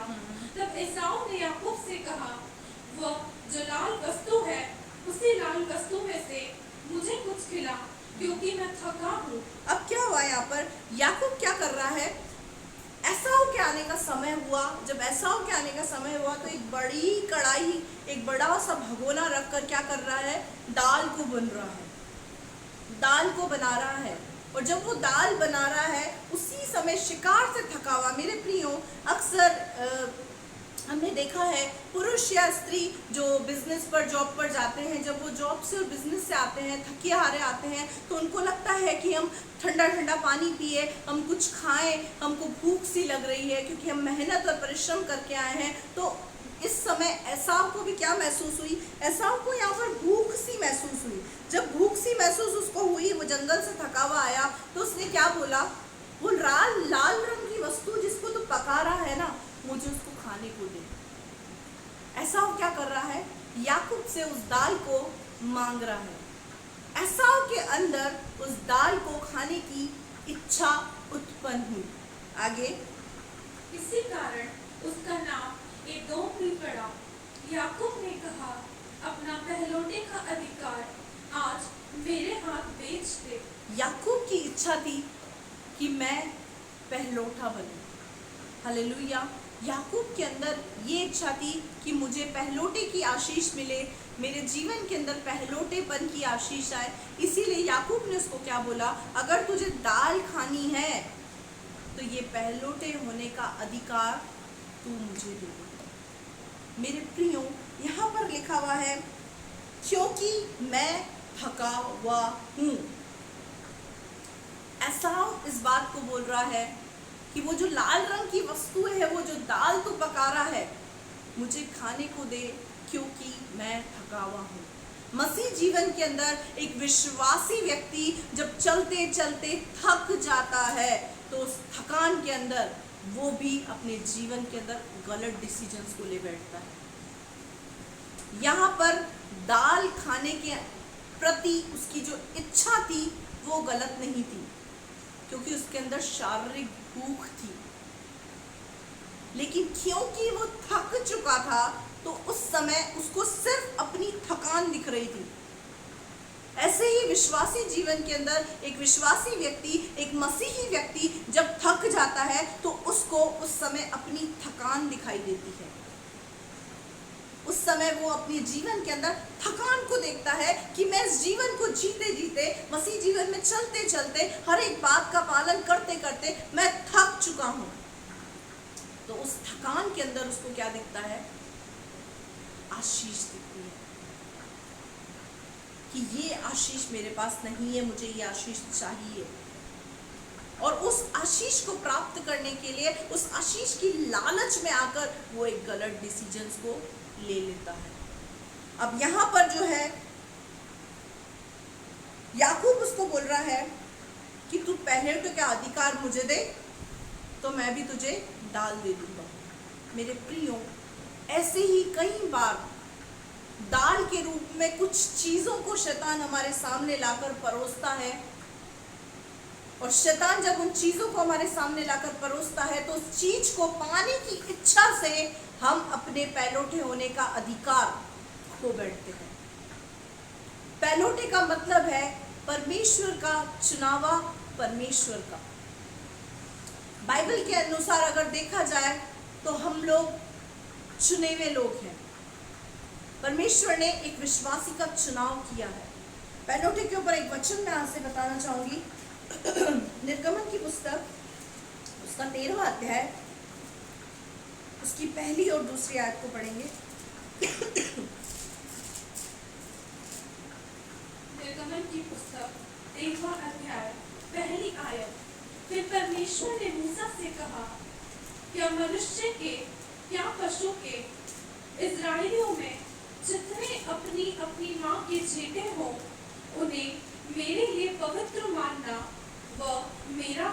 हालेलुया।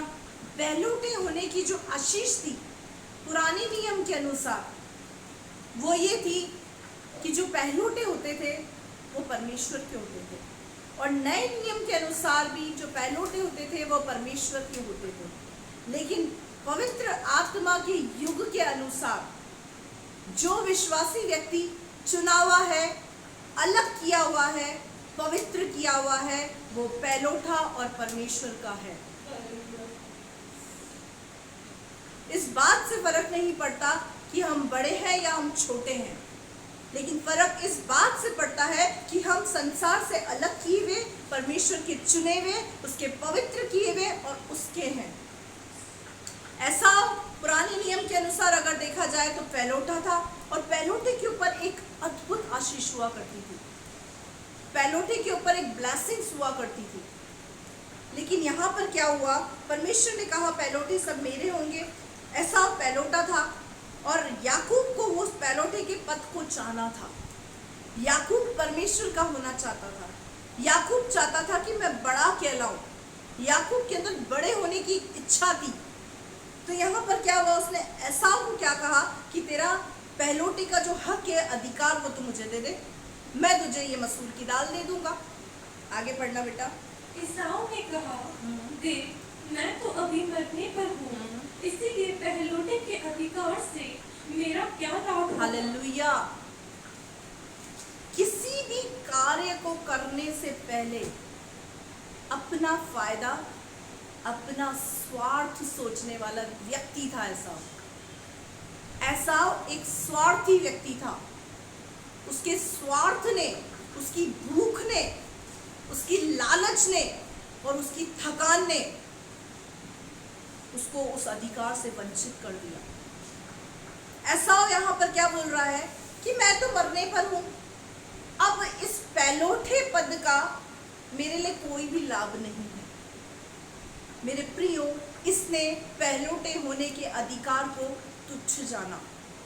कई बार हम विश्वासी जीवन के अंदर जो परमेश्वर ने हमारा चुनाव किया है, हम उस चुनाव को तुच्छ समझते हैं, उस विश्वासी जीवन को बहुत तुच्छ जानते हैं, और मन ही मन में इस बात को कहते हैं, अच्छा होता कि मैं विश्वास में आता ही नहीं। मेरे प्रियो, आपके मन के जो शब्द हैं, उन शब्दों को परमेश्वर जानता है। आपकी अंदर की इच्छा को परमेश्वर जानता है।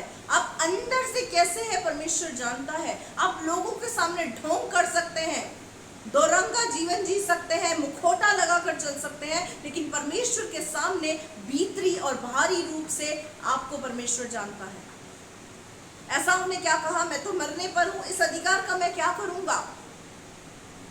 मेरे प्रियो, स्वर्ग का अधिकार परमेश्वर एक विश्वासी को देना चाहता है। उसका चुनाव करके, उसका उद्धार करके परमेश्वर चाहता है कि वो स्वर्ग को प्राप्त करे। लेकिन मनुष्य इस पृथ्वी की चीजों के पीछे क्या सोचता है, स्वर्ग नरक तो बाद की बात है, पहले मुझे इस पृथ्वी का सब मिल जाए। उस मसूर की दाल की लालच की वजह से एसाव ने एक बड़ा अधिकार खो दिया। कई बार हमारे जीवन के अंदर किसी ना किसी चीज की लालच की वजह से हम अपने आत्मिक जीवन को खो देते हैं। उन अधिकारों को जो विश्वासी होने के नाते परमेश्वर ने हमको दिया, चुनाव करने के नाते हमको दिया, हम उन अधिकारों को तुच्छ जानकर उसे खो देते हैं और उनसे वंचित हो जाते हैं। आगे बेटा पढ़ना। याकूब ने कहा, मुझसे अभी शपथ खा। अतः उसने उससे शपथ खाई और अपना पहलौठे का अधिकार याकूब के हाथ बेच डाला। उसने क्या किया, अपने पहलौठे का अधिकार जो परमेश्वर ने उसको आशीष दी थी, उसने याकूब के हाथ बेच डाली। शपथ खा ली इस बात की कि ठीक है, मेरा अधिकार आज के बाद तेरा है। आगे। इस पर याकूब ने एसाव को रोटी और पकाई हुई मसूर की दाल दी और उसने खाया पिया और उठकर चला गया। हालेलुया। मेरे प्रियो, एक समय के भोजन के लिए इसने अपने पहलौठे होने का हक और अधिकार बेच डाला, सिर्फ एक समय के भोजन के लिए। क्योंकि उसको उस समय उस भोजन की लालच थी। आज हमारे जीवन के अंदर किसी भी एक चीज की लालच की वजह से हम अपने आत्मिक जीवन का पतन कर बैठते हैं, हमें पता नहीं चलता। मेरे प्रियो, याद रखना इस बात को, जिस व्यक्ति की आंखों पर लालच की पट्टी होती है उसको नंगी तलवार लिए हुए स्वर्गदूत दिखाई नहीं देता। मैंने पिछले समय भी चीख चीख कर यहाँ से बोला था, बिलाम के ऊपर जब लालच का आत्मा सवार हुआ तो उसको तलवार लिए हुए स्वर्गदूत, नंगी तलवार लिए हुए उसको दिख नहीं रहा था, गधी को दिखाई दे रहा था। लेकिन बिलाम जो परमेश्वर का दास था, परमेश्वर का नबी था, एक विश्वासी व्यक्ति था, उसको नहीं दिख रहा था क्योंकि उसके ऊपर लालच का आत्मा सवार था। जिस व्यक्ति के ऊपर लालच का आत्मा सवार हो जाता है उसको वो अधिकार, वो अथॉरिटीज, वो राइट्स जो परमेश्वर उसको दे चुका है वो दिखाई नहीं देते। लालच में अंधा होकर एसाव ने अपने अधिकार को खो दिया, अपने अधिकार को बेच डाला। आगे, यो एसाव ने अपना पहलौठे का अधिकार तुच्छ जाना। एसाव ने अपने पहलौठे का अधिकार तुच्छ जाना। कई बार हम अपने विश्वासी जीवन को, अपने मसीह जीवन को बहुत तुच्छ और नॉर्मल सा समझते हैं। एक पाप करना हम बहुत नॉर्मल सा समझते हैं, किसी गुनाह के अंदर जीवन को जीना बहुत नॉर्मल समझते हैं, किसी चीज की लालच करना हम बहुत नॉर्मल सा समझते हैं। इसीलिए हम अपने विश्वासी जीवन को तुच्छ जानते हैं। परमेश्वर के चुनाव को हम तुच्छ जानते हैं। परमेश्वर ने जो हमारा चुनाव किया है हम उसको तुच्छ समझते हैं। इसी कारण से हम अपने जीवन के अंदर उन अधिकारों को जो परमेश्वर हमें देता है हम खो बैठते हैं, हम उन अधिकारों को खो देते हैं। उसका कारण क्या है? हमारी आंखों के ऊपर लालच की पट्टी होना। सिर्फ एक समय की रोटी के लिए एसाव ने अपने पहलौठे होने के पद को खो दिया। आगे पढ़े बेटा, ये हो गया नहीं, रोमियो 9:12।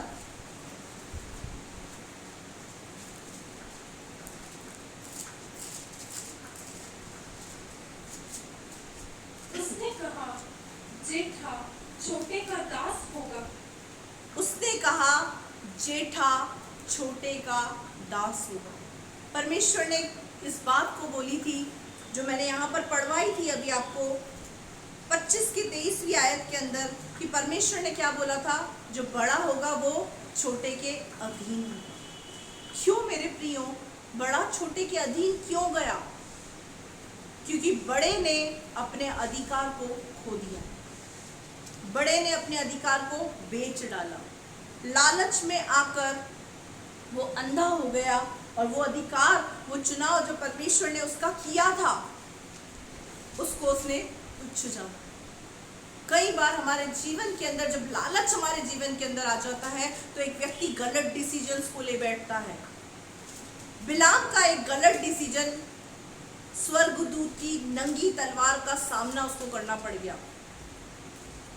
एसाव का एक गलत डिसीजन, एसाव की लालच उसके गलत डिसीजन को लेकर आई। उसने क्या किया? पहलौठे होने का पद ठुकरा दिया, तुच्छ जाना। और मेरे प्रियो, जब उसने इस पद को ठुकराया, आज समय नहीं है लेकिन प्रभु के आत्मा ने चाहा और मुझे जीवन प्रभु ने दिया, तो मैं इस बात को आगे आपको बताऊंगी कि एसाव ने जब ऐसा किया, जब एसाव की आंखें खुली, तब एसाव फूट फूट कर रोया। एसाव इतना रोया जब उसको इस बात का एहसास हुआ कि लालच में मैंने किस चीज को खो दिया है, तब एसाव फूट फूट कर रोया। लेकिन एसाव उस पद को प्राप्त नहीं कर पाया क्योंकि उस पद को वो बेच चुका था। यहाँ पर लिखा हुआ है कि जेठा छोटे का दास होगा, और यहाँ क्या हुआ? एसाव याकूब का दास बन गया। जो बड़ा था वो छोटे का गुलाम बन गया, छोटे के अधीन चला गया, सिर्फ लालच की आत्मा की वजह से, एक समय की रोटी को प्राप्त करने की वजह से, एक गलत डिसीजन की वजह से, क्योंकि वो थक गया था। कई बार विश्वासी जीवन के अंदर हम भी मसीह जीवन में चलते चलते दुखों में, परेशानियों में, विपरीत परिस्थितियों में थक जाते हैं और एक गलत डिसीजन ले बैठते हैं और अपने जीवन को तहस नहस कर देते हैं, और उस अधिकार से जो परमेश्वर हमको देता है उससे हम वंचित हो जाते हैं। ये हो गया बेटा इब्रानियों 12:16।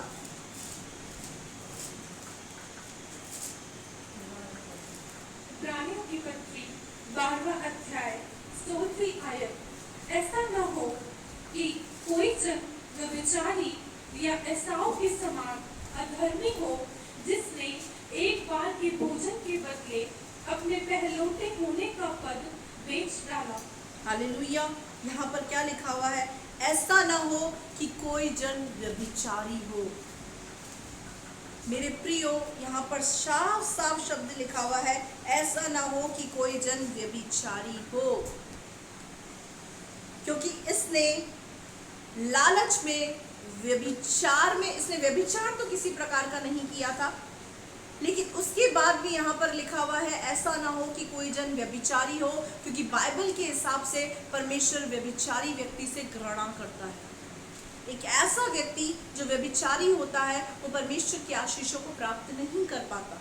इसीलिए यहाँ पर क्या लिखा हुआ है? ऐसा ना हो कि तुम में कोई जन व्यभिचारी हो या एसाव के समान अधर्मी हो, जिसने एक बार के भोजन के बदले अपने पहलौठे होने का पद बेच डाला। एक बार के भोजन के बदले का मतलब क्या है? खाने की लालच में। कई बार मेरे प्रियो, हमारे जीवन के अंदर लालच का आत्मा काम करता है, हमें समझ में नहीं आता, हमें दिखाई नहीं देता।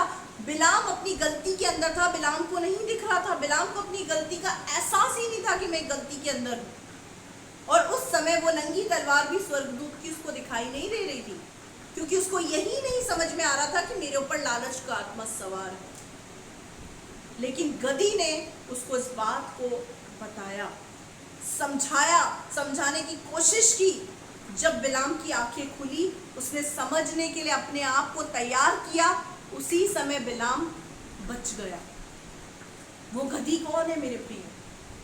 वो गधी कौन है? वो गधी वो है जिसपे यीशु मसीह सवार है, और वो गधी और कोई नहीं, प्रभु के अगवे हैं, प्रभु की दासी, प्रभु के दास आपको कुछ समझाते हैं तो उसका कारण ये है कि वो उस नंगी तलवार को जो स्वर्गदूत लिए खड़ा है आपके विरुद्ध, वो उसको देख पा रहे हैं। आप जिन चीजों को नहीं देख पाते हैं, उन चीजों को परमेश्वर अपनी दासी, अपने दास को दिखा देता है। गर्भ में 2 जातियां पल रही थी, 2 राज्य पल रहे थे। वो बात रिबेका को नहीं पता थी, लेकिन रिबेका ने जब परमेश्वर की इच्छा को पूछा, परमेश्वर ने उस बात को अपनी दासी के ऊपर प्रकट किया। हम इस बात को बहुत हल्के में लेते हैं, हम तुच्छ समझते हैं इन बातों को। हम सोचते हैं कि ये तो अपने फायदे के लिए, अपने भले के लिए बोल रहे हैं, अपने पेट के लिए बोल रहे हैं। ये जो बोल रहे हैं ये अपनी ही बुद्धि के साथ बोल रहे हैं। मेरे प्रियो, एक ऐसा व्यक्ति जो परमेश्वर की आत्मा के साथ चलता है, वो अपनी बुद्धि से नहीं बोल सकता। अगर बार बार किसी बात को आपको बोला जा रहा है और आप उस बात को नहीं समझ रहे, तो इसका मतलब समझ लीजिए कि प्रभु का वो जन नंगी तलवार लिए हुए स्वर्गदूत जो आपके विरुद्ध खड़ा है, उसको साफ साफ देख पा रहा है, जिसको आप नहीं देख पा रहे हैं। बिलाम के ऊपर लालच की पट्टी थी, एसाव की आंखों के ऊपर लालच की पट्टी आ गई। एक गलत डिसीजन बिलाम ने लिया, लेकिन उसको जब उसने रेक्टिफाई किया, अपने गलत डिसीजन को सही करने की कोशिश करी, तो वो बच गया। एसाव गलत डिसीजन में आकर फंस गया। उसने विश्वासी होने के पद को खो दिया, उस अधिकार को खो दिया जो परमेश्वर ने दिया, उस अधिकार को उसने तुच्छ जाना। एक विश्वासी अपने जीवन के अंदर गलत डिसीजन तभी लेता है जब वो अपने विश्वासी होने को तुच्छ जानता है। एक विश्वासी होना तुच्छ नहीं है मेरे प्रियो। एक वचन के खिलाफ काम करना तुच्छ नहीं है। वचन के विरुद्ध जाना मतलब परमेश्वर के विरुद्ध जाना होता है। यहाँ पर क्या लिखा हुआ है? बोला ऐसा ना हो कि तुम व्यभिचारी हो जाओ और एसाव के सामने अधर्मी होकर एक समय के भोजन के लिए अपने पहलौठे होने का पद ठुकरा दो। यहाँ पर पुराने नियम के एसाव को नए नियम के अंदर याद किया जा रहा है। हम नहीं बोल सकते पुराना नियम और नए नियम का कोई कनेक्शन नहीं है, पूरा कनेक्शन है। जब अब्राहम की गोद के अंदर मरने के बाद लाजर अब्राहम की गोद के अंदर जा रहा है, तो अब्राहम का कनेक्शन अगर हमारे जीवन से है तो अब्राहम तो उत्पत्ति का है, पुराने नियम के अंदर है अब्राहम। तो बोल दो हम अब्राहम को नहीं मानेंगे, क्योंकि अब्राहम तो पुराने नियम का, अब्राहम की बातों को हम नहीं मानेंगे। अब्राहम ने जिन बातों को ठहराया उस बात को परमेश्वर ने सील दिया, मोहर दिया कि जो बातें अब्राहम ने बोली है वो बातें पूरी होंगी। क्योंकि अब्राहम को परमेश्वर ने विश्वासियों का पिता ठहराया था और आज भी विश्वासियों का पिता है। उसका सबसे बड़ा प्रूफ है कि जब लाजर मरा, धनवान मरा, लाजर जाके अब्राहम की गोद में जाके पड़ा। एक विश्वासी का डेस्टिनेशन मरने के बाद अब्राहम की गोद है। जब पुराने नियम की तौहीन हम करते हैं, उसका उल्लंघन हम करते हैं, तो इसका मतलब विश्वासियों के पिता की तौहीन कर रहे हैं। और विश्वासी की पिता की तौहीन करने का मतलब है हम परमेश्वर की तौहीन कर रहे हैं। और जो व्यक्ति परमेश्वर की तौहीन करे वो कदाचित आशीषित नहीं हो सकता, कदाचित नहीं हो सकता। चाहे वो अब्बा पिता करके दिन में 10 बार पुकारे, वो व्यक्ति आशीषित नहीं हो सकता। हो गया बेटा, ये कंप्लीट हो गया। गिनती 3 का 13।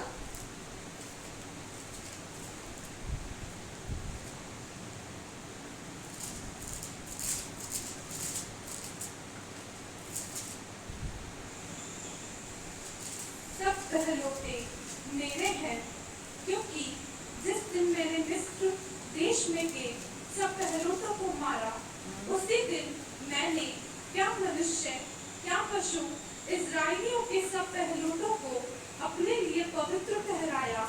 इसीलिए वे मेरे ही ठहरेंगे, मैं परमेश्वर हूँ। हालेलुया। यहाँ परमेश्वर क्या बोल रहा है? बता रहा है इस बात को कि पहलौठों को मैंने अलग किया, पहलौठों को अधिकार मैंने दिया, सारे पहलौठे मेरे हैं, सारे पहलौठों को मैंने चुना है। और क्या बोल रहा है एंड में? मैं परमेश्वर हूँ। कान खोल के सुन लो, ये बात मैं बोल रहा हूँ। फिर मत कहना कि ये बात बुद्धि से कही गई थी।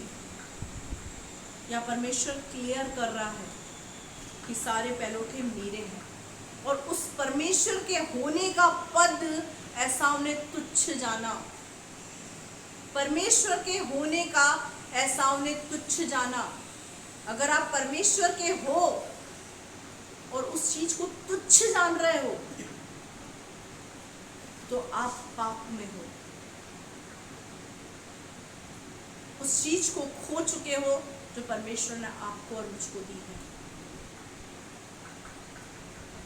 अगर हम परमेश्वर के होने का तुच्छ नहीं जानते तो उसका सबसे बड़ा कारण यह है परमेश्वर के वचन के अनुसार अपने जीवन को जीना। जो व्यक्ति परमेश्वर के वचन के अनुसार अपने जीवन को जीता है वो कभी भी परमेश्वर के वचन को, परमेश्वर को या जो चुनाव उसने आपका और मेरा किया उसको तुच्छ नहीं जानता। ये हो गया कंप्लीट। गिनती 3 का 13 पढ़ लिया। लूका 2:23।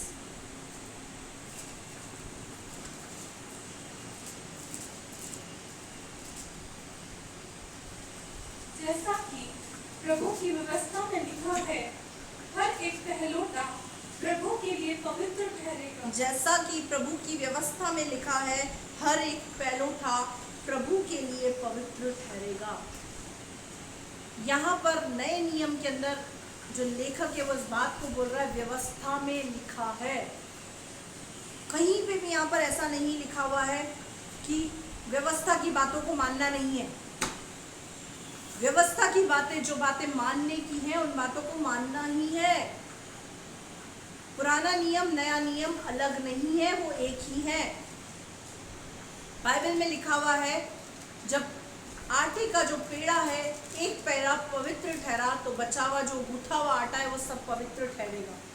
वो एक पेड़ा क्या है? वो जो गूथा हुआ आटे का जो एक पेड़ा है वो क्या है? वो पेड़ा प्रभु यीशु मसीह है। वो पेड़ा प्रभु यीशु मसीह है। तो जो यीशु मसीह के साथ रहे हुए लोग हैं, जो उसके अनुसार चलने वाले लोग हैं, वो भी पवित्र ठहरेंगे, जो उसकी इच्छा के अनुसार चलते हैं। परमेश्वर ने यीशु मसीह को हम सब में पहलौठा ठहराया। उसका कारण क्या था? उसका कारण था परमेश्वर के मुंह से ये कहा जाना कि पहलौठे मेरे कहलाएंगे, वो पवित्र और अलग किए हुए होंगे। हालेलुया। आखिरी आयत को पढ़ेंगे, यूहन्ना 1 का 12 और 13।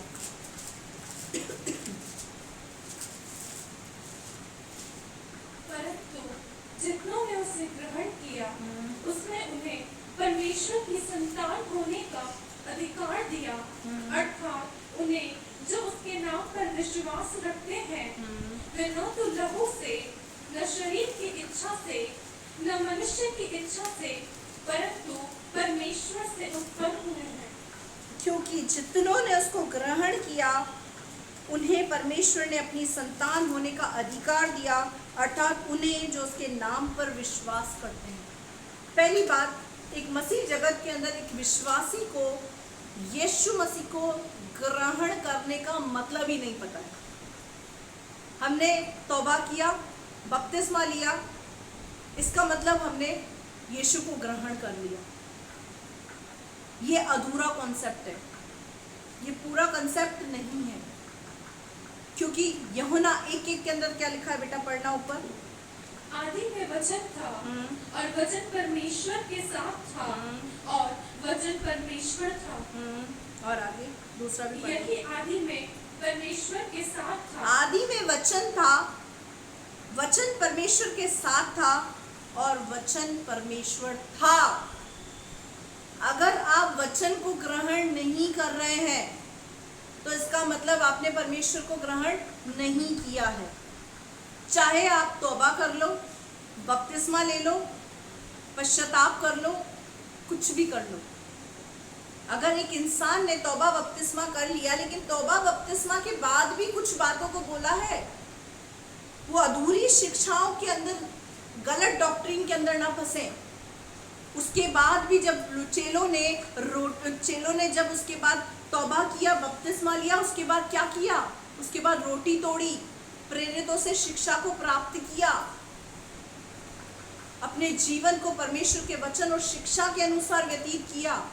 पूरी ग्रहण करने की विधि यही है। इस आयत को पढ़ाऊं मैं आपको, कहाँ लिखा हुआ है बेटा? खोलना उसको, प्रेरितों के काम 2 अध्याय, उसकी 41 और 42 आयत को पढ़ो। 41 और 42।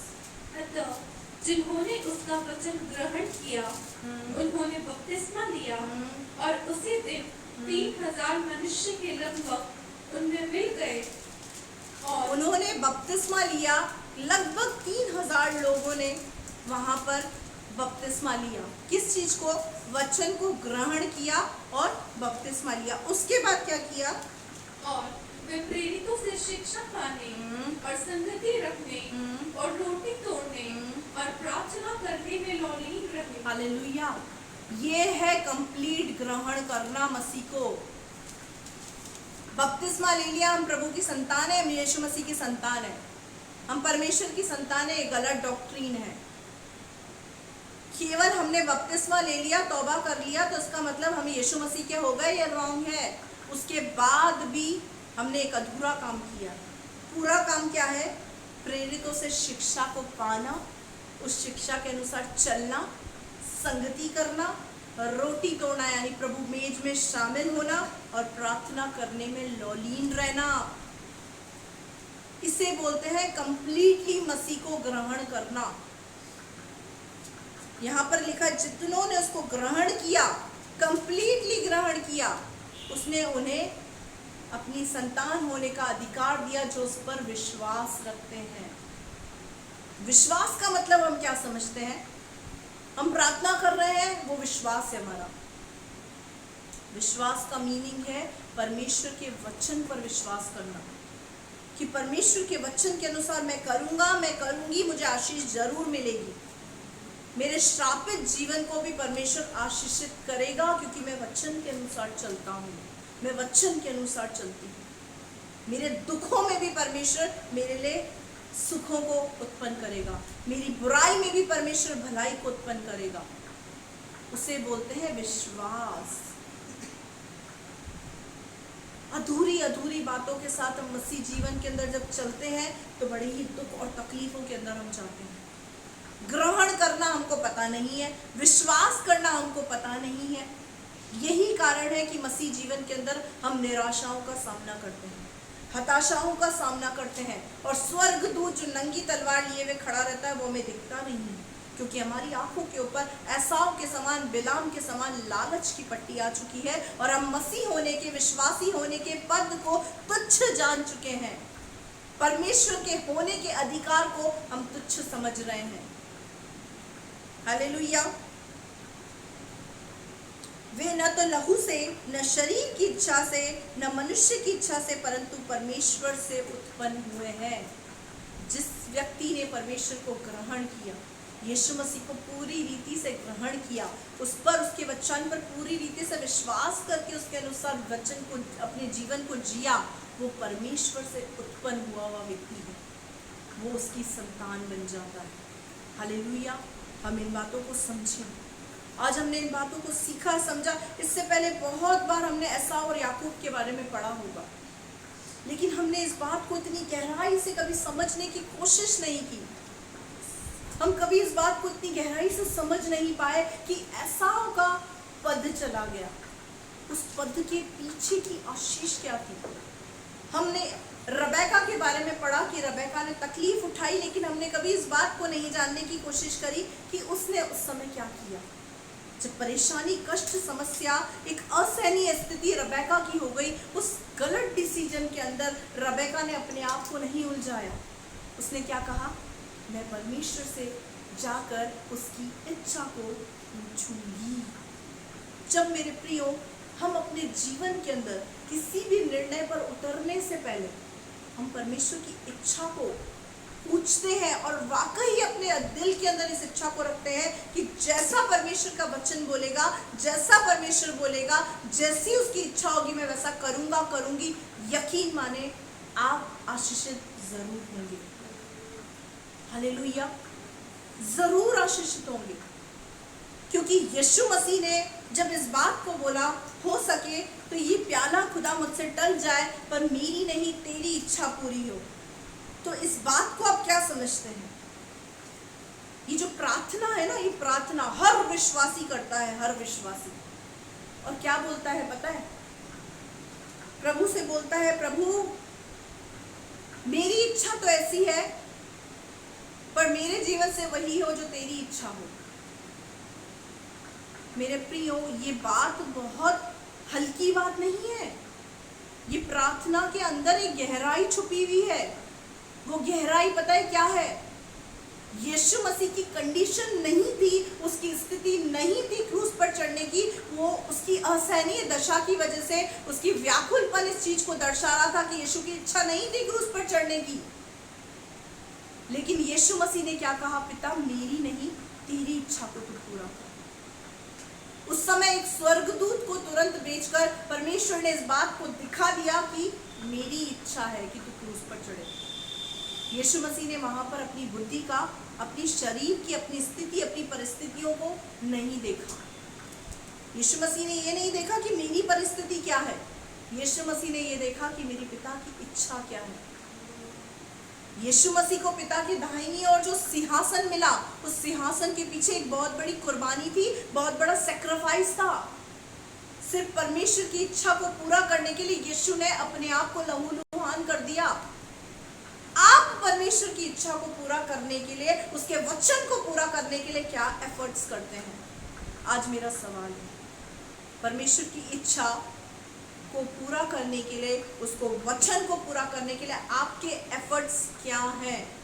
एक विश्वासी व्यक्ति इस बात को सोचे कि आपके एफर्ट्स क्या हैं परमेश्वर की इच्छा को पूरा करने के पीछे। हालेलुया। आइए हम अपनी आंखों को बंद करेंगे और सुने गए वचन के अनुसार अपने जीवन को मेडिटेट करेंगे। हर एक जन अपनी आंखों को बंद करें। मेरे प्रियो, लगातार हम इस बात को देख रहे हैं कि परमेश्वर अपनी आत्मा में होकर हमसे बहुत सी बातों को हमें सिखा रहा है, बहुत सी बातों को हमें समझा रहा है। इन बातों को बेशक हमने बहुत बार पढ़ा होगा, लेकिन इतनी गहराई से हम इन बातों को न समझा होगा। जब जब इन वचन की शिक्षाओं को हम जब पढ़ते हैं तो हम नॉर्मली पढ़कर निकल जाते हैं कि इस व्यक्ति से गलती हो गई, पाप हो गया, गुनाह हो गया। लेकिन कभी भी हम इस बात को मेडिटेट नहीं करते कि इस गलती की वजह से उस व्यक्ति के साथ क्या बीता, उसका परिणाम क्या हुआ। मेरे अजीजों, मेरे प्रियो, बाइबल के अंदर सिर्फ मनुष्य की आशीषों को नहीं लिखा है, मनुष्य के आज्ञा पालन को नहीं लिखा हुआ है, मनुष्य के द्वारा की गई गलतियों को भी लिखा गया है। उन गलतियों को लिखने का कारण सिर्फ इतना ही है ताकि उन गलतियों को देखकर, सुनकर, सीखकर, समझकर हम ऐसी गलती ना करें। उन गलतियों के लिखने का कारण सिर्फ इतना ही है कि मनुष्य उन गलतियों से, उन गुनाहों से, उन बातों से कुछ सीख सके, समझ सके और अपने श्रापित जीवन से, अपने अधिकार को खोने से बच सके। कब तक हम इस बात को बोलेंगे कि दाऊद से भी तो गलती हुई? हाँ, उससे गलती हुई, लेकिन उसने पश्चाताप किया। पश्चाताप में उसने भजन संहिता 51 को लिख दिया, अपनी गलती को सुधारा। उस गलती की वजह से उसको एक कीमत चुकानी पड़ी। जो हित्ती उरिया की पत्नी थी, उसकी पत्नी से हुआ बेटा उसका मर गया। उस गलती का परिणाम भी दाऊद ने चुकाया और पश्चाताप भी किया। शिमशोन से गलती हुई, हम उसकी गलती को देखते हैं,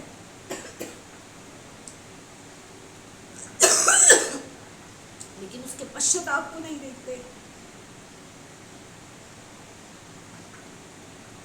हम इस बात को समझें।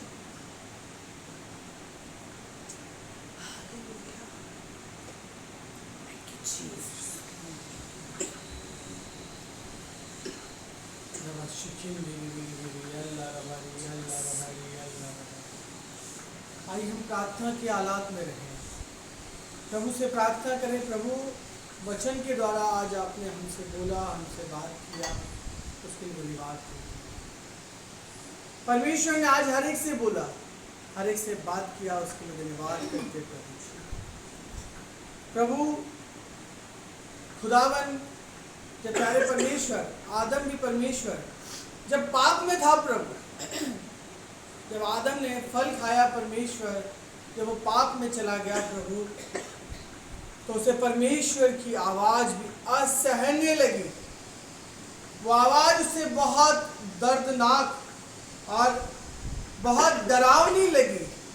इस रीति से हमारे जीवन में जब पाप होता है तो परमेश्वर का वचन हमें बहुत तोड़ता है और ऐसा लगता है कि हम परमेश्वर का वचन ना सुने और ऐसे प्रकार के विचार आते हैं। अगर ऐसे विचार अगर आपके जीवन में है तो आप पाप में हैं। अपने मन को फिराएं, प्रभु से पश्चाताप करें, प्रभु से कहें कि प्रभु मुझे दिखा, मैंने कहा अनाज्ञाकारिता की, और उसे रेक्टिफाइड करें।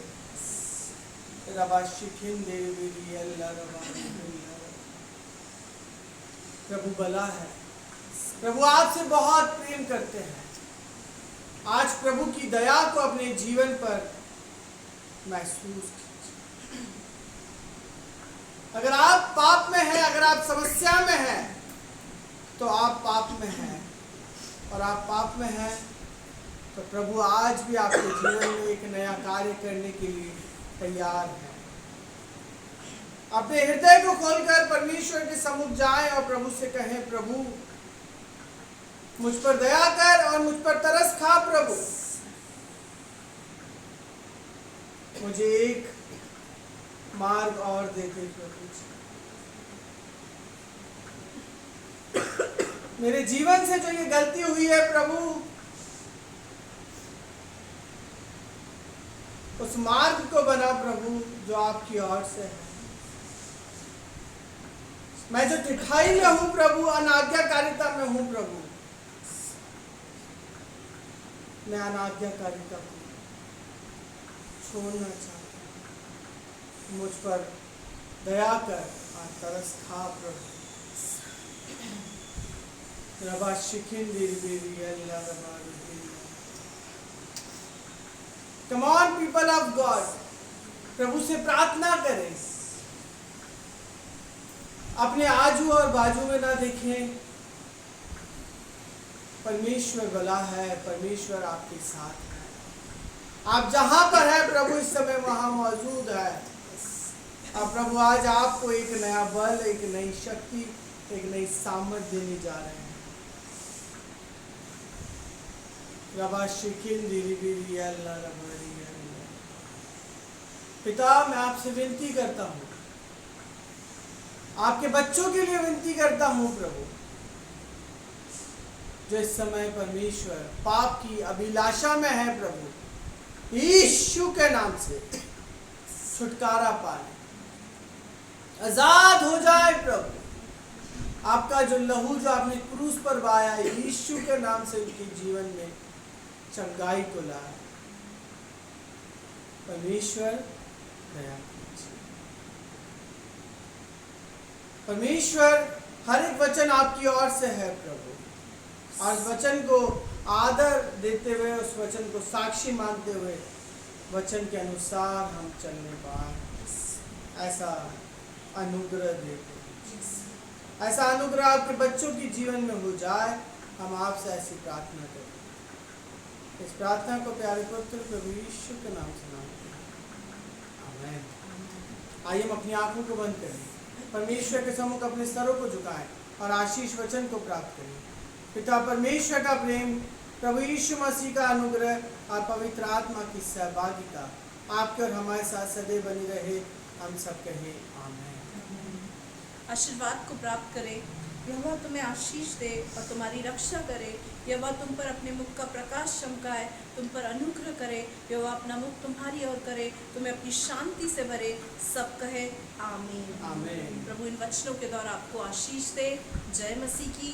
Praise the Lord. मेरे प्रिय भाइयों और बहनों, जैसा कि अभी आपने सभा से पहले, परमेश्वर का वचन सुनने से पहले आपने सूचनाओं को सुना, मैं एक बार फिर से आपको बता देता हूँ। आने वाले सप्ताह में हम 2 दिन परमेश्वर के सम्मुख कोरोना वायरस को लेकर हम परमेश्वर के सम्मुख प्रार्थना में बैठेंगे। मंगलवार के दिन और गुरुवार के दिन गूगल मीट ऐप के द्वारा अगर आप भी हमारे साथ बैठना चाहते हैं तो हमसे कांटेक्ट करें। हम आपको लिंक देंगे, हम आपको शेयर करेंगे और आप भी हमारे साथ परमेश्वर के सभा में अटेंड हो, परमेश्वर के कलाम को सुने और परमेश्वर से प्रार्थना करने के लिए हमारे साथ सम्मिलित हों। प्रभु आप सबको आशीष दे। जय मसीह।